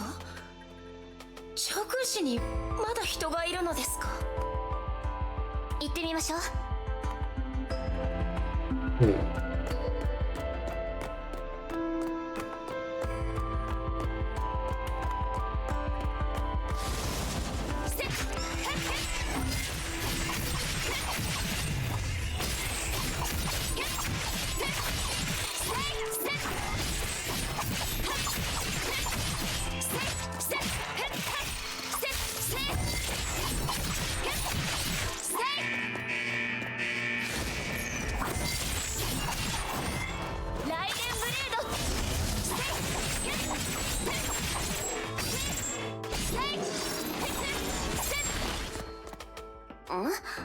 地面に何か。待って、あれって。 That's a person. これは子供？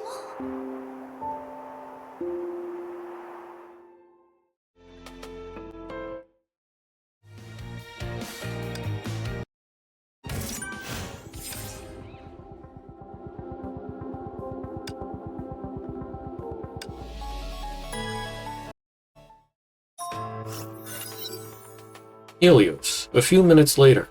あの子が誰かはわからないけど、放っておくわけにもいかないわ。May peered into the sick bay through a window in the door. The little girl was awake. Tesla sat next to her and said something.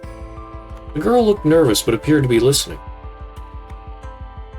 The door opened after several minutes. テスラ博士、あの子は一体。予想通りね。彼女は長空士の難民よ。Tesla's answer made May frown.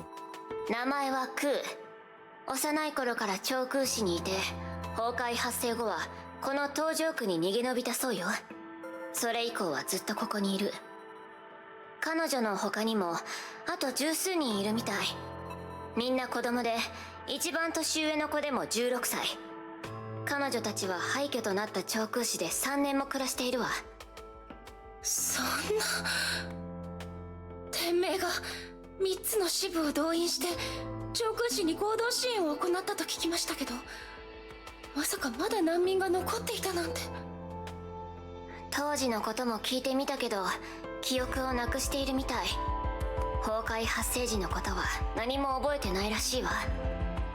あの子たちは今巣という場所で暮らしてるそうよ。メイ、この名前に心当たりは？巣ですか。長空市にそんな場所があるなんて聞いたことありません。そう、そこには女性の管理者がいて、クーはその人のことを先生と呼んでるって言ってたわ。その先生は普段長空市にいないそうよ。1、2ヶ月に1回食べ物と日用品を持ってここに戻ってくるみたい。巣はそうやって物資を補給しながら生きながらえているのね。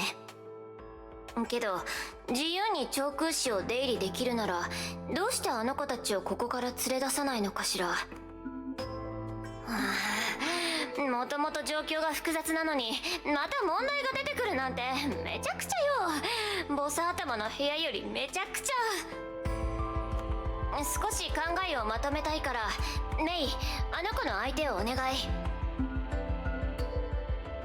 May nodded and opened the door. こんにちは。私はライデン・メイ。メイでいいわ。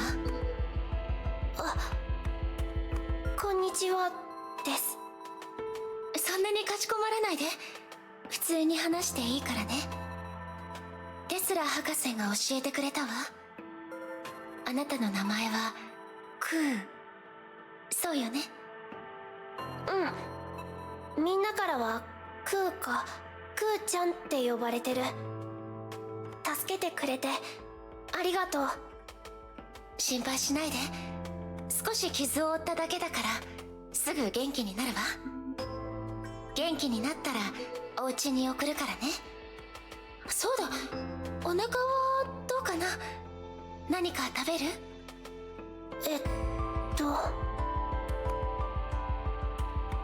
？Sora blinked shyly. She wanted to say something, but lacked the courage to do so. May noticed that the child's gaze shifted to the window, and understood it at once. 何か落とし物でもしたの？丸くて青い小さいロボット。マーク取っていって先生がプレゼントしてくれた大事な友達なの。いつも持ち歩いてるんだけど、目が覚めたらどこにもいなくて。ガイドロボットかしら。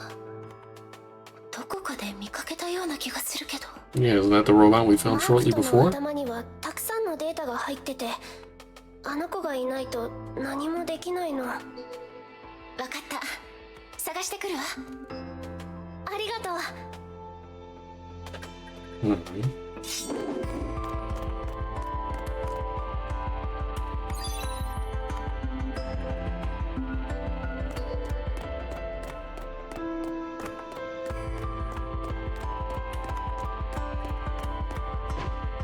確か Yeah, there. この辺りにあったわ。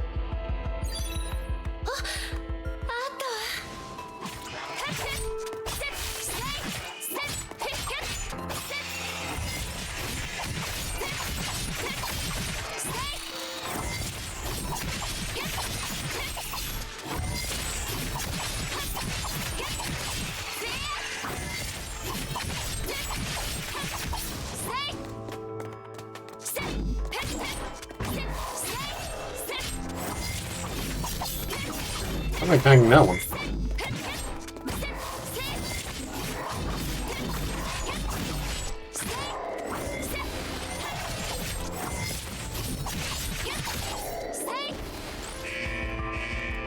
Stepping in the apple hurt me? It does.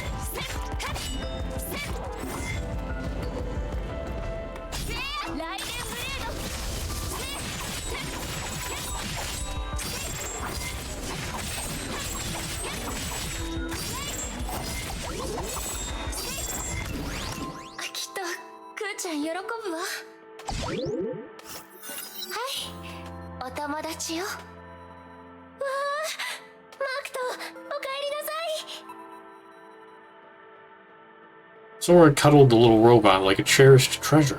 私忘れっぽくって昔のことはよく覚えてないの。マークとは私のもう一つの脳みたいなもので、何か忘れると教えてくれるんだ。こんな風にマークと私は誰って聞くとね。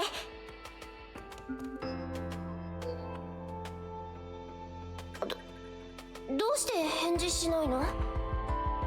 マークと反応がない。ねえ、しんなりしないよね。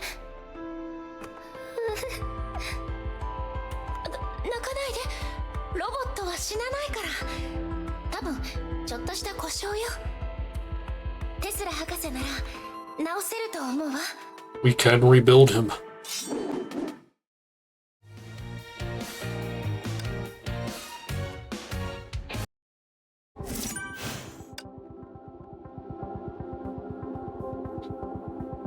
This should just be a challenge stage, right? Well, I don't know. Let's check. Wait. Okay, I can use anybody for this? I think this is just a challenge stage. Yeah. Okay, we'll just skip that. Okay. Can I switch out to anybody? No. ここが彼女たちの家。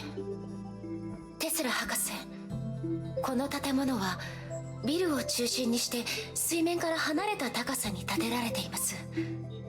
素材は組み立てや分解が容易なサンドイッチ。 Wait, did I do 16.4? Hold on. Was that 16.4 I did or 16.5? I was thinking it was 5, maybe it was 4.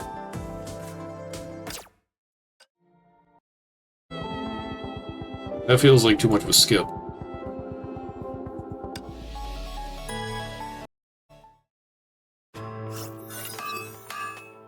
Yeah, okay. Whoops. 治ったわよ。はい。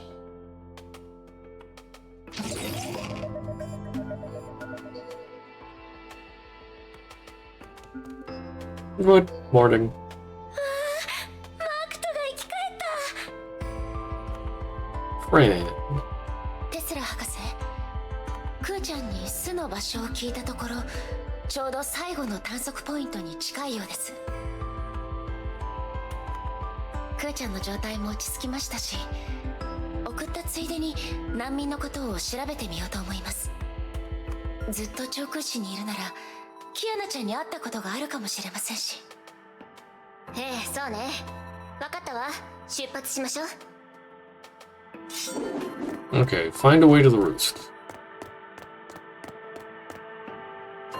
この道よくわからない。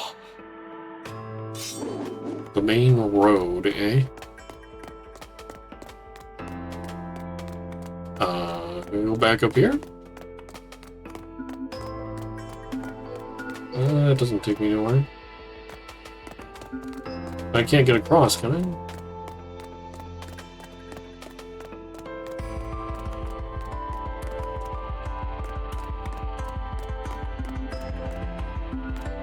Help! Where do I need to go?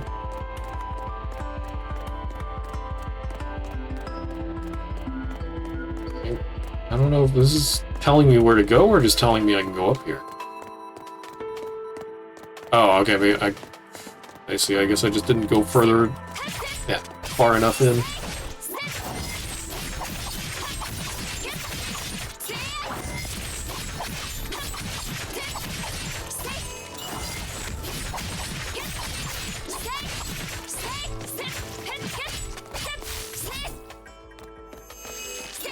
No.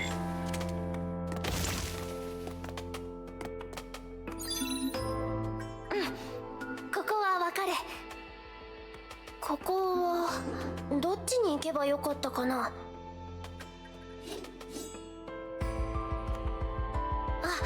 そう、左。 Left. 大丈夫なの？ Ah.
Okay. も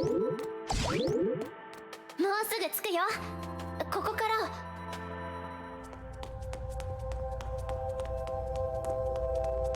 ここが私たちのお家。巣にようこそ。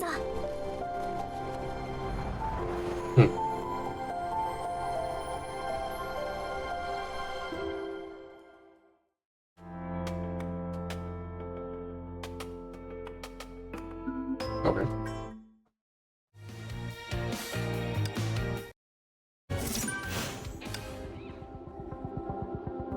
Now 16-6.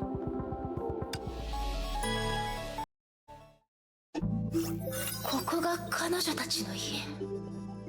テスラ博士、この建物はビルを中心にして水面から離れた高さに建てられています。素材は組み立てや分解が容易なサンドイッチパネルで、構造もかなり簡素です。確実に言えることは、崩壊発生前まで調布市にこういった建物はありませんでした。この建物は災害後に建てられたってことね。難民の子供たちにこういった技術はないはずだし、外部の協力があるのは明らかよ。例の先生ってとこかしら。先生に関することを詳しく聞く必要がありますね。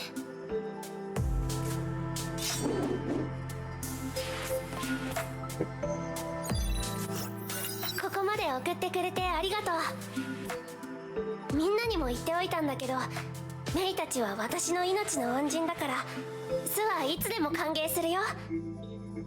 クーちゃん、先生に関することを詳しく教えてくれないかな。いいよ。先生はこの巣の主で、みんなの恩人で、綺麗なお姉ちゃんだよ。3年前、先生が居場所のない私たちにこのお家を作ってくれたの。先生はよく外出するけど、戻ってくるたびに食べ物や日用品を持ってきてくれて、たまに変わったプレゼントまでくれるんだ。It's not Kiana then. 先生がいない時はみんなで街の中を散策して使えそうなものを拾ってくるの。拾ってきたものは万が一に備えて倉庫で保管してるんだ。街中を？危なくないの？先生が地図に安全なエリアをマークしてくれたから大丈夫だよ。その外に行かなきゃ危なくないの。最初はみんなこの暮らしに困惑してたけど、今ではすっかり馴染んじゃった。もちろん先生はノルマとか作ってないよ。集めたものが少なくても毎月の補給は変わらない。ここのルールは一つだけ。それはみんなちゃんと生きていくことだよ。災害を乗り越えたからこそ互いを助け合うべきだって先生はずっとそう教えてきてくれた。先生がいつ帰ってくるかわかる？その人に聞きたいことがあるの。実は私も気になってたんだ。日にちを数えてみると本当は昨日帰ってくるはずだったんだよ。だから先生を探しに出かけたの。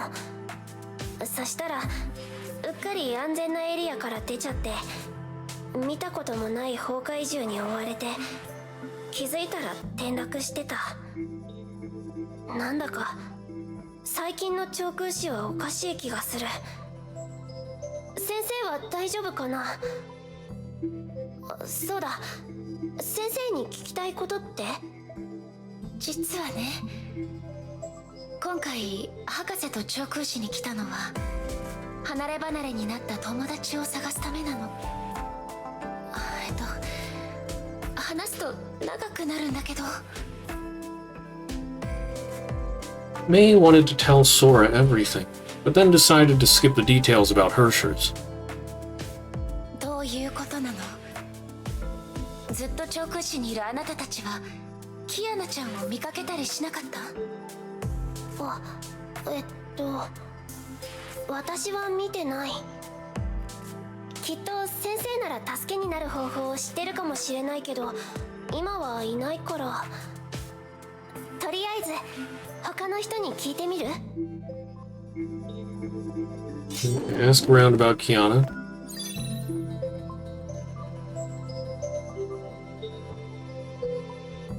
No response. There seemed to be someone inside. 白い髪の女の子、ゾンビかな？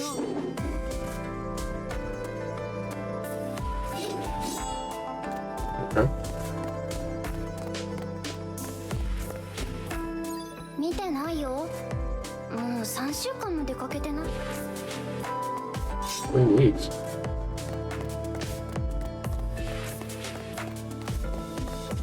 綺麗なお姉さん。先生みたいなタイプの方がいいと思うけど。Unclear murmurs came from somewhere.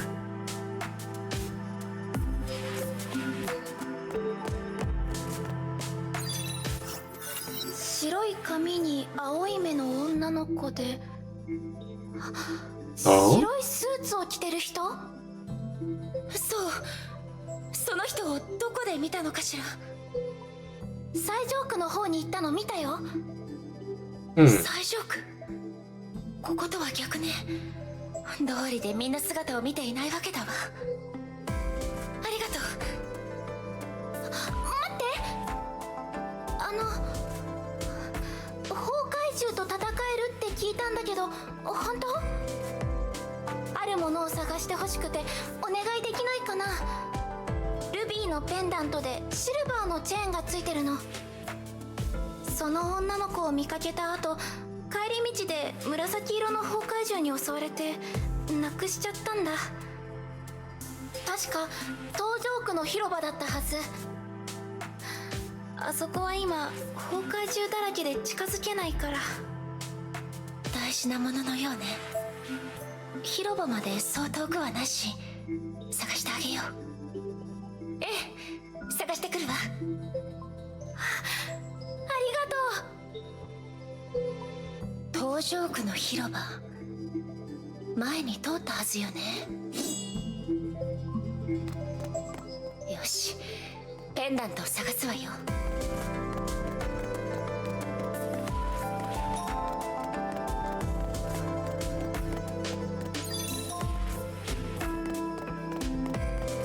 Smooth stone with beautiful colors.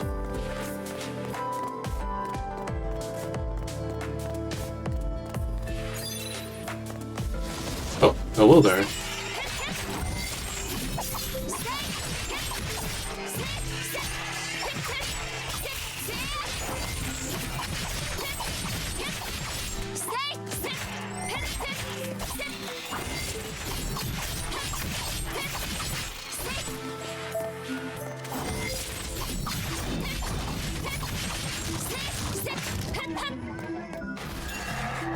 Yeah, if you just want to throw that, that'd be great. So it doesn't explode on me.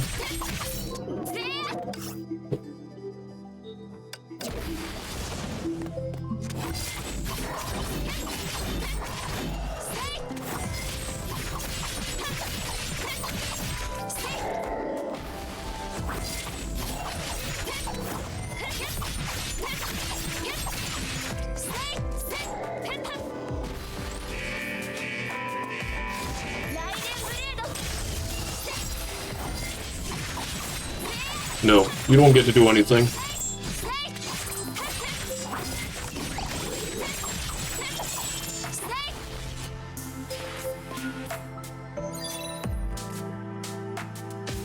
Silver pendant. Is that it? There's a ruby pendant with a silver chain, wasn't it? Hello? Do I need to... Oh. Ruby switch was turned to reveal family photo. Ruby switch, what? I had to, like, examine it. May handed the pendant through the hole in the window.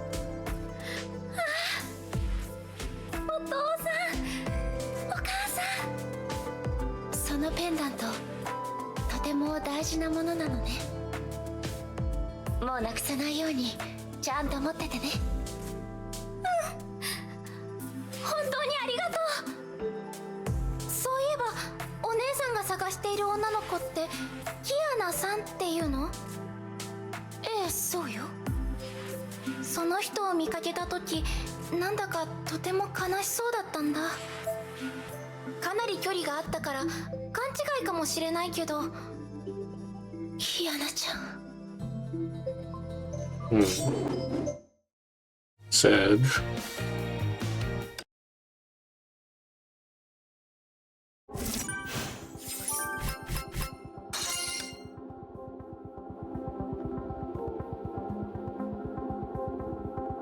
Okay. Before we go any further, the ads wish to play, so we're gonna take an ad break. And then I'd like to finish this chapter... Oh, yeah, this... Oh, wow.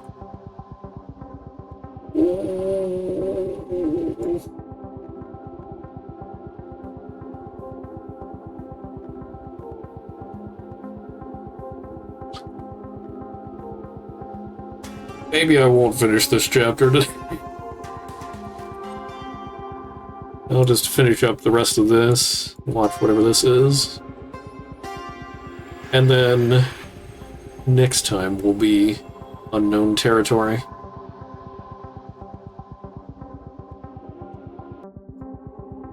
But yeah, I can't hold off the ads anymore, so gotta take an ad break. And then we'll finish this up.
Alright, I'm back. Sorry about that. I was also thinking while I was gone. Maybe I'll go a little further. See how long this takes. Maybe I can finish the chapter today. The temptation is too strong.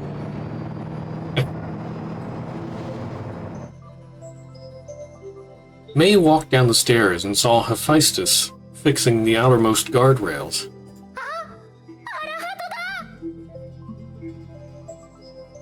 The children surrounded the mech. Their eyes shone with excitement.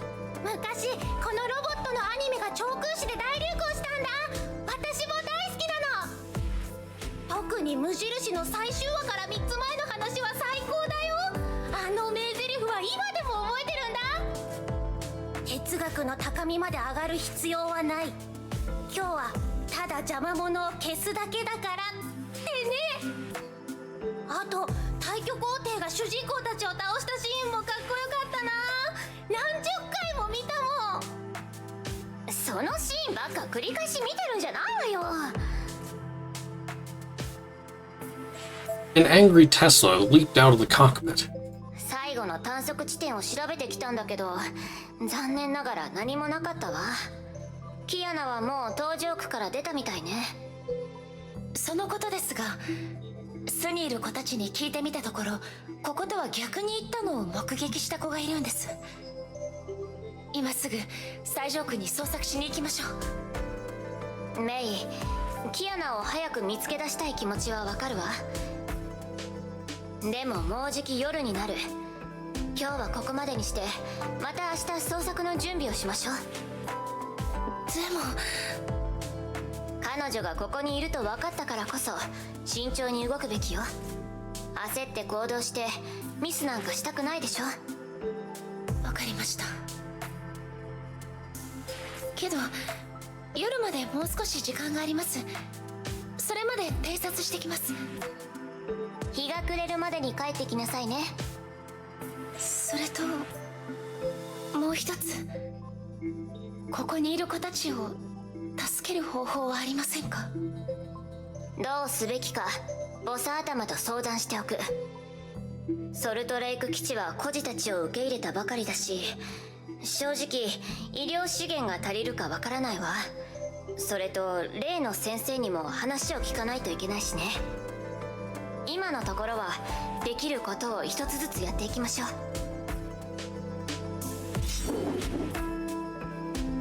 Okay, I was supposed to ask around about Kiana again? 最上区に行くならまずは上空の壁を越えないとだね。あそこの地形って複雑だから私が案内するよ。私も早くキアナさんが見つかってほしいから。ありがとう。じゃあお願いしようかしら。もし敵に遭遇したら私が守るからね。大丈夫。戦闘が始まったらうまく隠れるよ。And investigate around the Nagazora wall.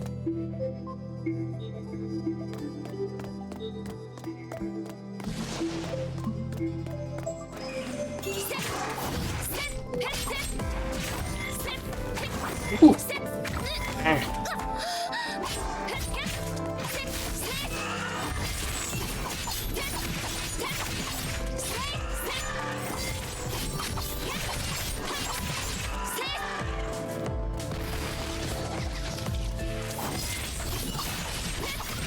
Okay, crap.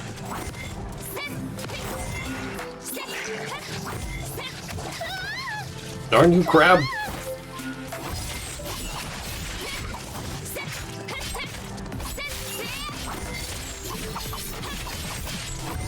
Ah, crab. Crab battle.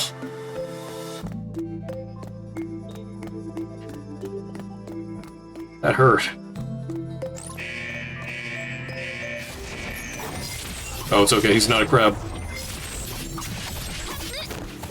Okay, yeah, that was a bad idea. Oh, that hurt a lot. Okay, you need to die.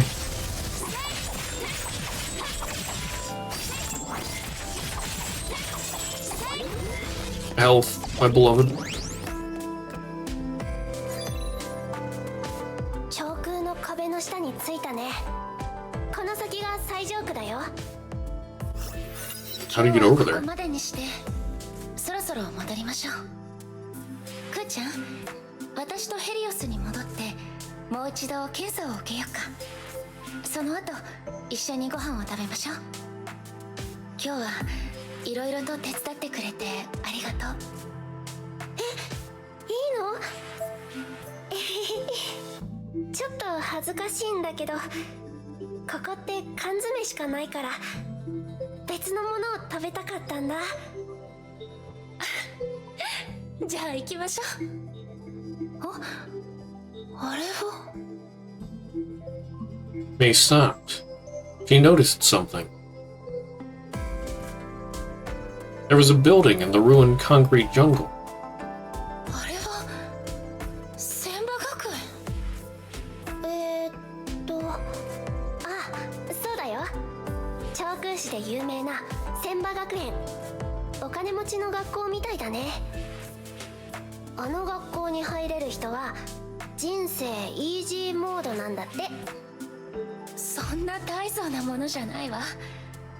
私も昔は千葉の生徒だったのよ。じゃあすごくいいところのお嬢様なんじゃ。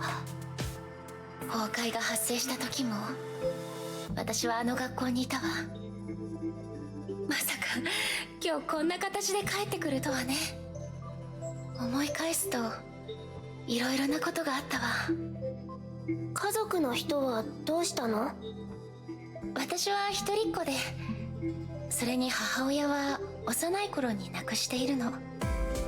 お父様が一人で私を育ててくれたわ。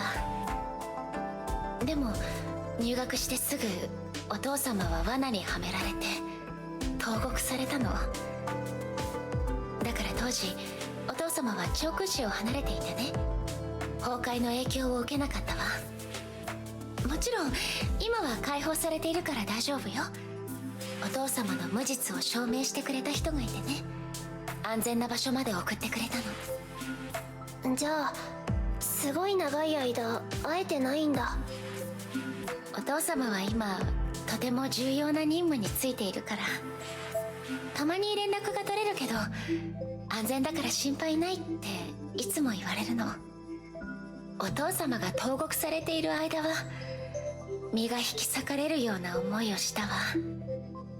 唯一の家族と離れ離れになって雷電家の家名にも大きな傷がついた。お父様が築き上げた事業を我が物にしようと大人たちが様々な手で私に近づいてきたわ。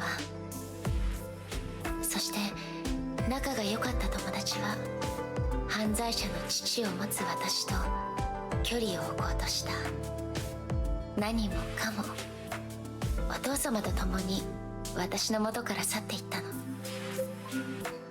その時になってようやくみんなが気にしていたのはライデン・メイという名前だったことに気づいたわ。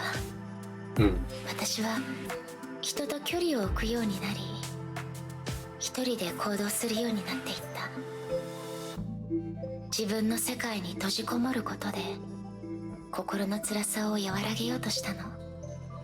そんな日々が崩壊が起きるあの日まで続いた。でもあの子が私を変えてくれたの。あの日彼女と出会って私の世界は大きく変わったわ。その子ってキアナちゃんよ。キアナ・カスラナ。あの災害でキアナちゃんが私を助けてくれた。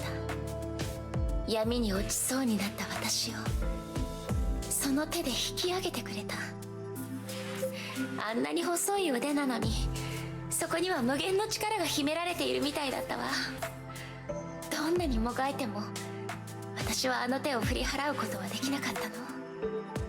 だから私は彼女が気になって仕方なかった。日の光を浴びたあの青い瞳はとても純粋で頼もしく輝いていたわ。わがままだけどとても誠実だった。死なせないから。私を助けると言って必死に私を死の淵から救い出してくれた。不思議だったわ。キアナちゃんは私とは初対面で、私の過去や人生、辛さなんて知るはずもなかったのに、それでもあの言葉は嘘には聞こえなかった。心を閉ざし他人を恐れていた私がこの人を信じたいと思った。そして私はキアナちゃんと共に長空市を離れたわ。私たちは天命のバルキリーに連れて行かれ、聖フレイヤ学園に入ってずっと一緒に戦ってきた。いろんなことがあっていろんな人と出会ってきた。家族、仲間、帰る場所、未来。私のなくしたものが少しずつ戻ってきたように感じたわ。いつの間にか私にはまた居場所ができていたの。思い返すと、多分あの瞬間キアナちゃんが私の人生を変えてくれたんだと思う。Thinking about the past brought a smile to May's face. She hardly smiled for many months. It was a smile of pure happiness that could only be seen on an innocent girl with a happy life. 少し話しすぎたかしら。きっとメイにとってキアナさんはとても大切な人なんだね。ここは私たちの思い出の場所だから、歩くだけでどんどん思い出が蘇ってしまうの。思い出が溢れるたびに早く見つけたいと願ってしまうわ。今まではキアナちゃんに守られてきたけど、今度は私がキアナちゃんを守る番だから。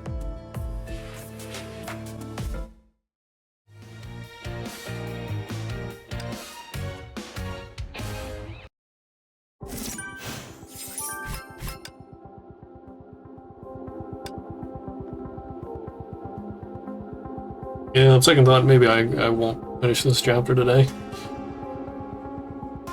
Because these recent missions are taking like 10 minutes each. Well, almost 10 minutes.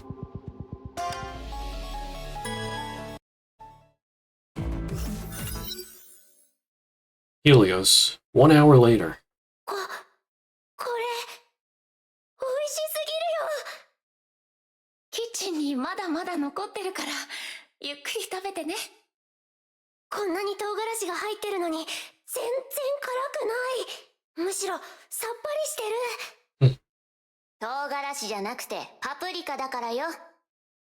はあ、先生もメイみたいに料理が上手だったらいいのに。先生は何でもできるけど、唯一料理だけはどうしても。ところでずっと気になってたんだけど、その先生は毎月のように外に出るのに、なんで3年間もあんたたちを外に連れ出さないわけ？それには理由があるんだ。素での暮らしは寂しくて退屈だから、みんな先生の話を聞きたがるんだけど、その時に先生の過去もいろいろ教えてもらったの。先生はね、お金や地位のある家の生まれじゃないって言ってた。子供の頃にいろいろあって全部失ったみたい。でも努力していろんな国やいろんな人を相手にして十数年かけてやっと資産を築いたんだって。先生は貯めたお金の大半を使って遠い国の名前は忘れたけど島を買ったんだ。その島に大きな屋敷を建てて自由で穏やかな生活を送るのが夢だって言ってた。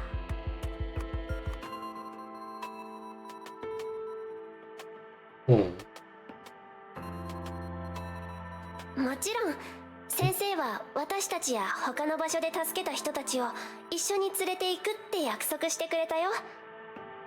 屋敷がもうすぐ完成するって言われた時、みんなで大喜びした。先生はずっと苦労してきたし、やっと夢が叶うって分かったんだもん。でもあんな悲劇が起こるなんて誰も思わなかった。何があったの？4ヶ月前に大崩壊が起こった。その時先生はちょうど長空市にいたの。崩壊獣が次から次へと現れる中、巣が襲撃されないように先生は一人で戦ってくれた。騒動は数時間も続いてやっと収まった。みんなほっと胸をなで下ろしたんだけど、そこに悪い知らせが届いたんだ。先生の島が大崩壊の影響で沈んだって。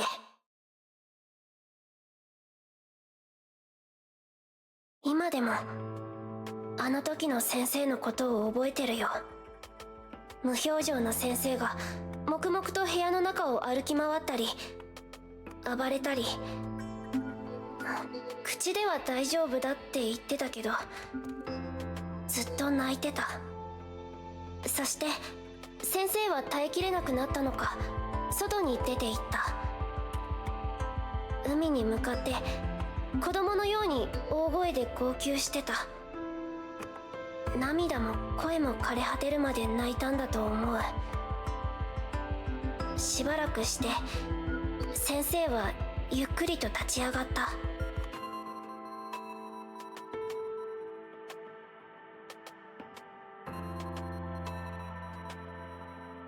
あの日先生が夕日に向かって誓ったこと、私はずっと忘れないよ。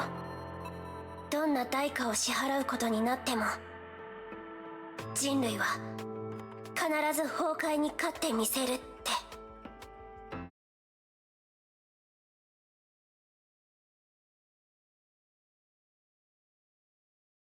言葉が見つからないわ。悲しいお話ね。さあ、暗くならないうちに送るから帰りましょう。メイ、カレー美味しかった。みんなにも食べさせたい。安心して、ちゃんと用意しておいたわ。May smiled as she walked into the kitchen and brought out the bento boxes. 20人分作ったから、帰ったらみんなに分けてあげて。わあ、ありがとう。メイ、ほんとありがとう。まったく、世話焼きに関しては誰もメイに勝てないわね。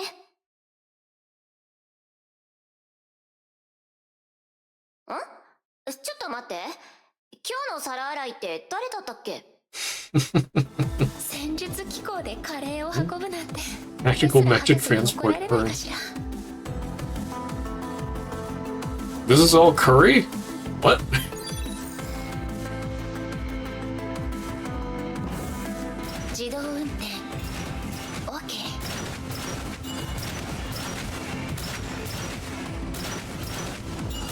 I must protect the curry.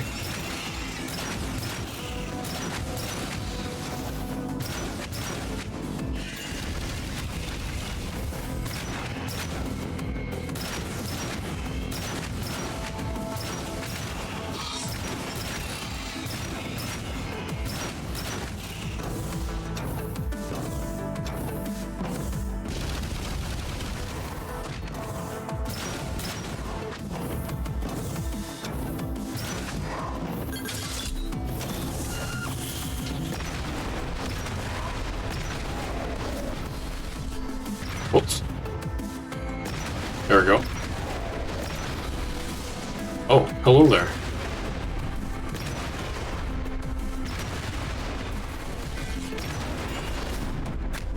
Ow.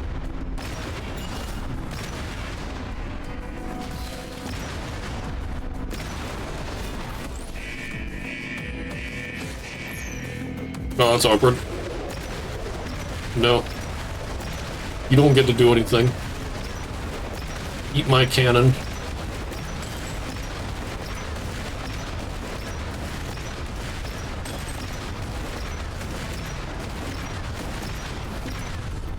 Nice. 無事到着したわね。さあ、カレーをみんなに分けてあげて。Am I delivering curry?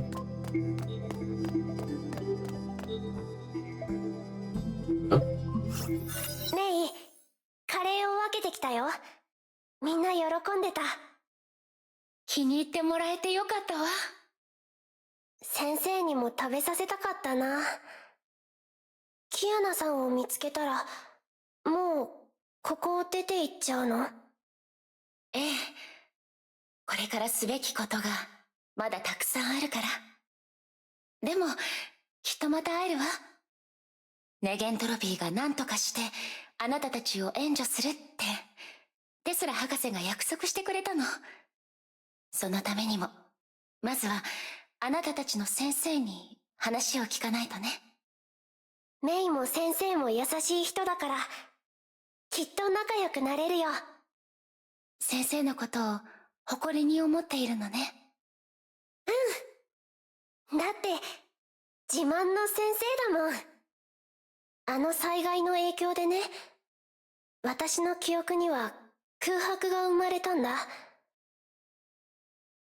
家族も、友達も、生活も夢も、昔のことはよく思い出せなくなって、うっすらとした場面しか頭の中にないの。一番最初の記憶は、先生が私を抱えながら何も言わずに廃墟をかけているところ。あの日、お空はとても暗くて、黒い雲が低いところを流れてた。でも私、光を浴びた気がしたの。先生は私みたいな子供を集めて巣に案内してくれた。これからは一緒に暮らすんだってみんなに教えてくれた。でも私には記憶がなかった。みんなが何を言ってるのか、自分が何をすべきかわからなくて、だからずっと先生の後ろにくっついてたの。先生がどこに行こうともね。そんな私に参ったのか、先生は私にいろいろと教えてくれた。先生はずっと巣にいられないから、長空詞で生きていく方法を覚えないといけないってね。どうすれば都市の中を素早く移動できるか、崩壊獣から効率よく逃げるにはどうしたらいいか、そしてピンチの時に自分の身を守る術について先生は教えてくれた。先生は教えてくれたの。ちゃんと生きる、そのための方法を。どういう意味？あれはね、いつもと変わらない午後だった。先生が突然「誕生日おめでとう」と言ってプレゼントをくれたの。自分の名前も思い出せないのに、どうして先生は私の誕生日を知っているのか不思議だった。そしたら先生がこれを私に渡してくれたんだ。Zora held Mark II in her hands and gently asked, マークと私は誰？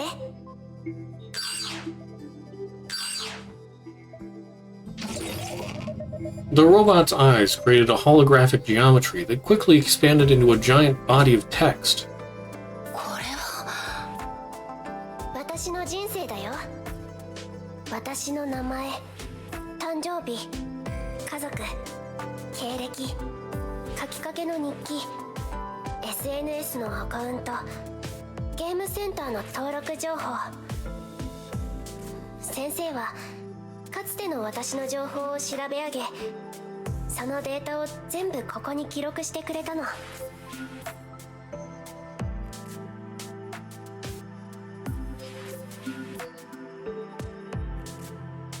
正直に言うと私の人生は普通だった。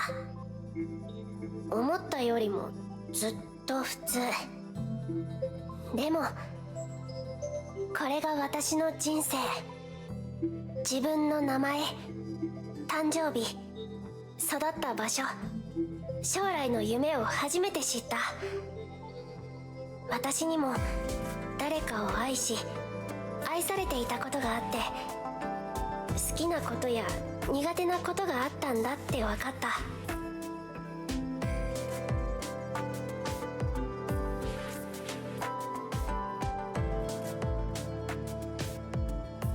失った記憶は戻らないけど、記録されている文字を読むと確かにそういうことがあったような気がしてくるの。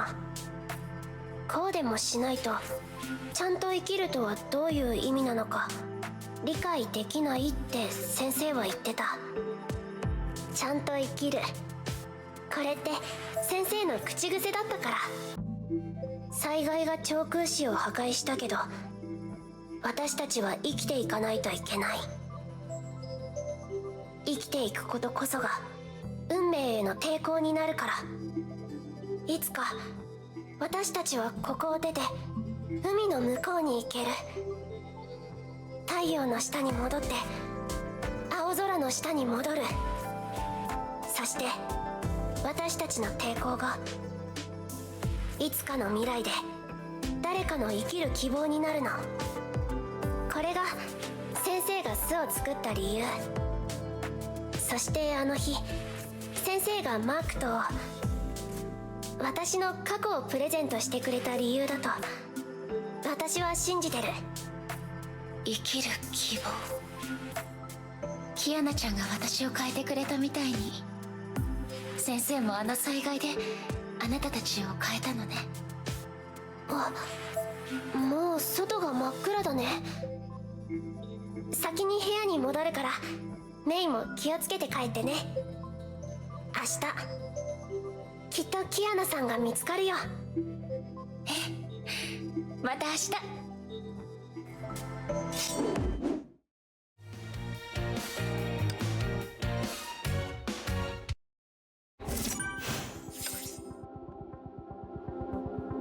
And then there's something here. Oh. May dreamed that night. The dreams felt so real that she thought she traveled back in time to that very afternoon 3 years ago. 疲れた。やっと振り切れた。ゾンビのくせに元気すぎるでしょ。映画の中と全然違う。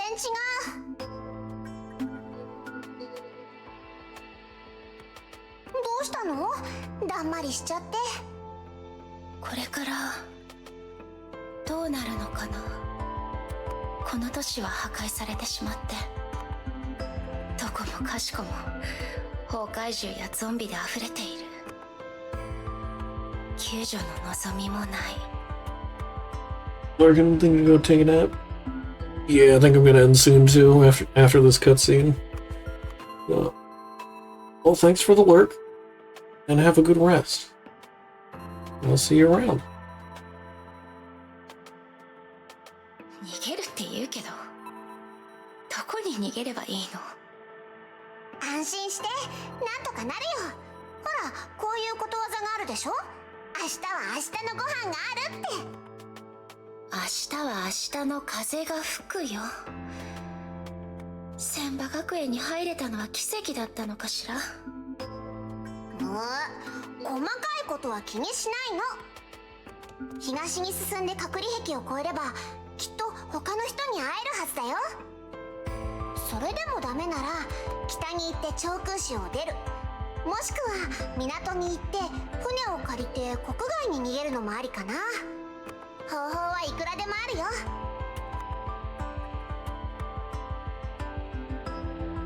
私とこれ以上関わらない方がいいわ。あなた一人なら助かる可能性はあるけど、私は次元爆弾みたいなものなの。そんな私と一緒に行動していたら。なんでまだそんなこと言うの？もう元に戻ったんでしょ？いいえ、あなたにはわからないわ。闇が至るところから湧いてきて体を蝕もうとしているの。姿は見えないのに声が聞こえて目の前の一切を壊せって言っている。私にはわかるの。たとえここを出られたとしても、あの声はずっと私についてくる。もし私がまた暴走したら。だったら私がもう一回勝てばいいだけの話でしょ。ピンチになったらあんたを連れて逃げる。敵が現れたら私が倒す。もしまた律者なんかになったら私がバットで目を覚まさせてあげる。何度でもやってあげる。そのせいでお互い傷だらけになっても私がずっとそばにいて守ってあげるから。だからもうそんなことばかり考えないで。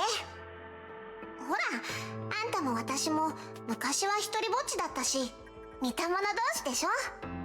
友達になって仲良くした方がずっといいと思うけど。で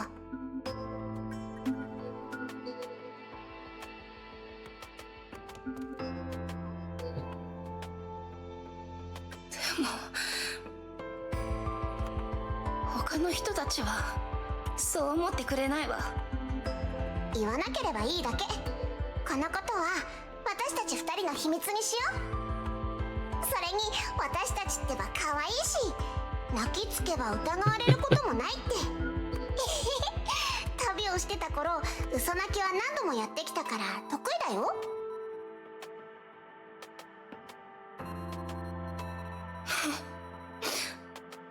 バカみたい。でも安心できるバカね。今なんか言った？出発しましょう。もう行くの？お腹空いたし力が出ないよ。安全な場所に着いたら何か作ってあげるわ。ずっとコンビニの残り物じゃ満足できないでしょ。お嬢様なのに料理できるの？先に言っとくけど私の舌は肥えてるからね。簡単に美味しいなんて言わないよ。楽しみにしてて。 The following morning. 博士。どうしたのボス頭。起きてください。そうね。次はケンタウルス・ザ・アルファシ。博士。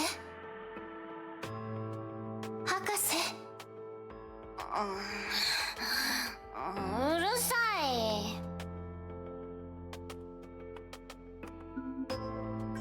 テスラ博士、起きてください。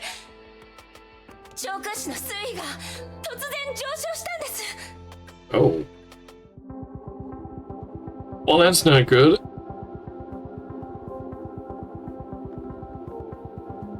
Okay.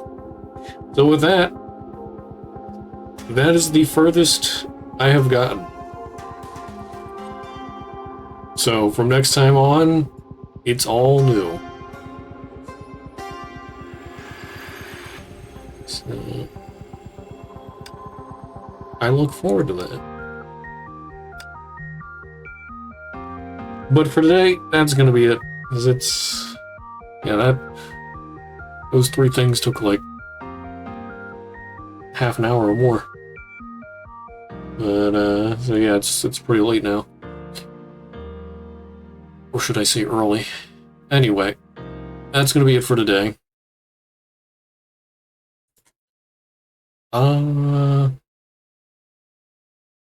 don't think I'll do a Wednesday stream. So we'll continue this next Monday.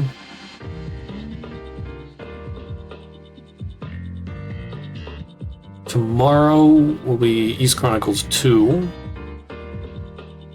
Not too far into that. And then... yeah, if anybody's interested in social media, there are links for Discord, Twitter, Blue Sky, YouTube in the chat. You can always find those in the Twitch About section or under the socials banner. For those of you on YouTube, there's a link to my Twitch page in the video description or the channel bio if you're ever interested in watching live. And in the meantime, thanks for being here. Hope you all have a great rest of your day, night, whatever, wherever you are. And I'll see you around. Bye-bye.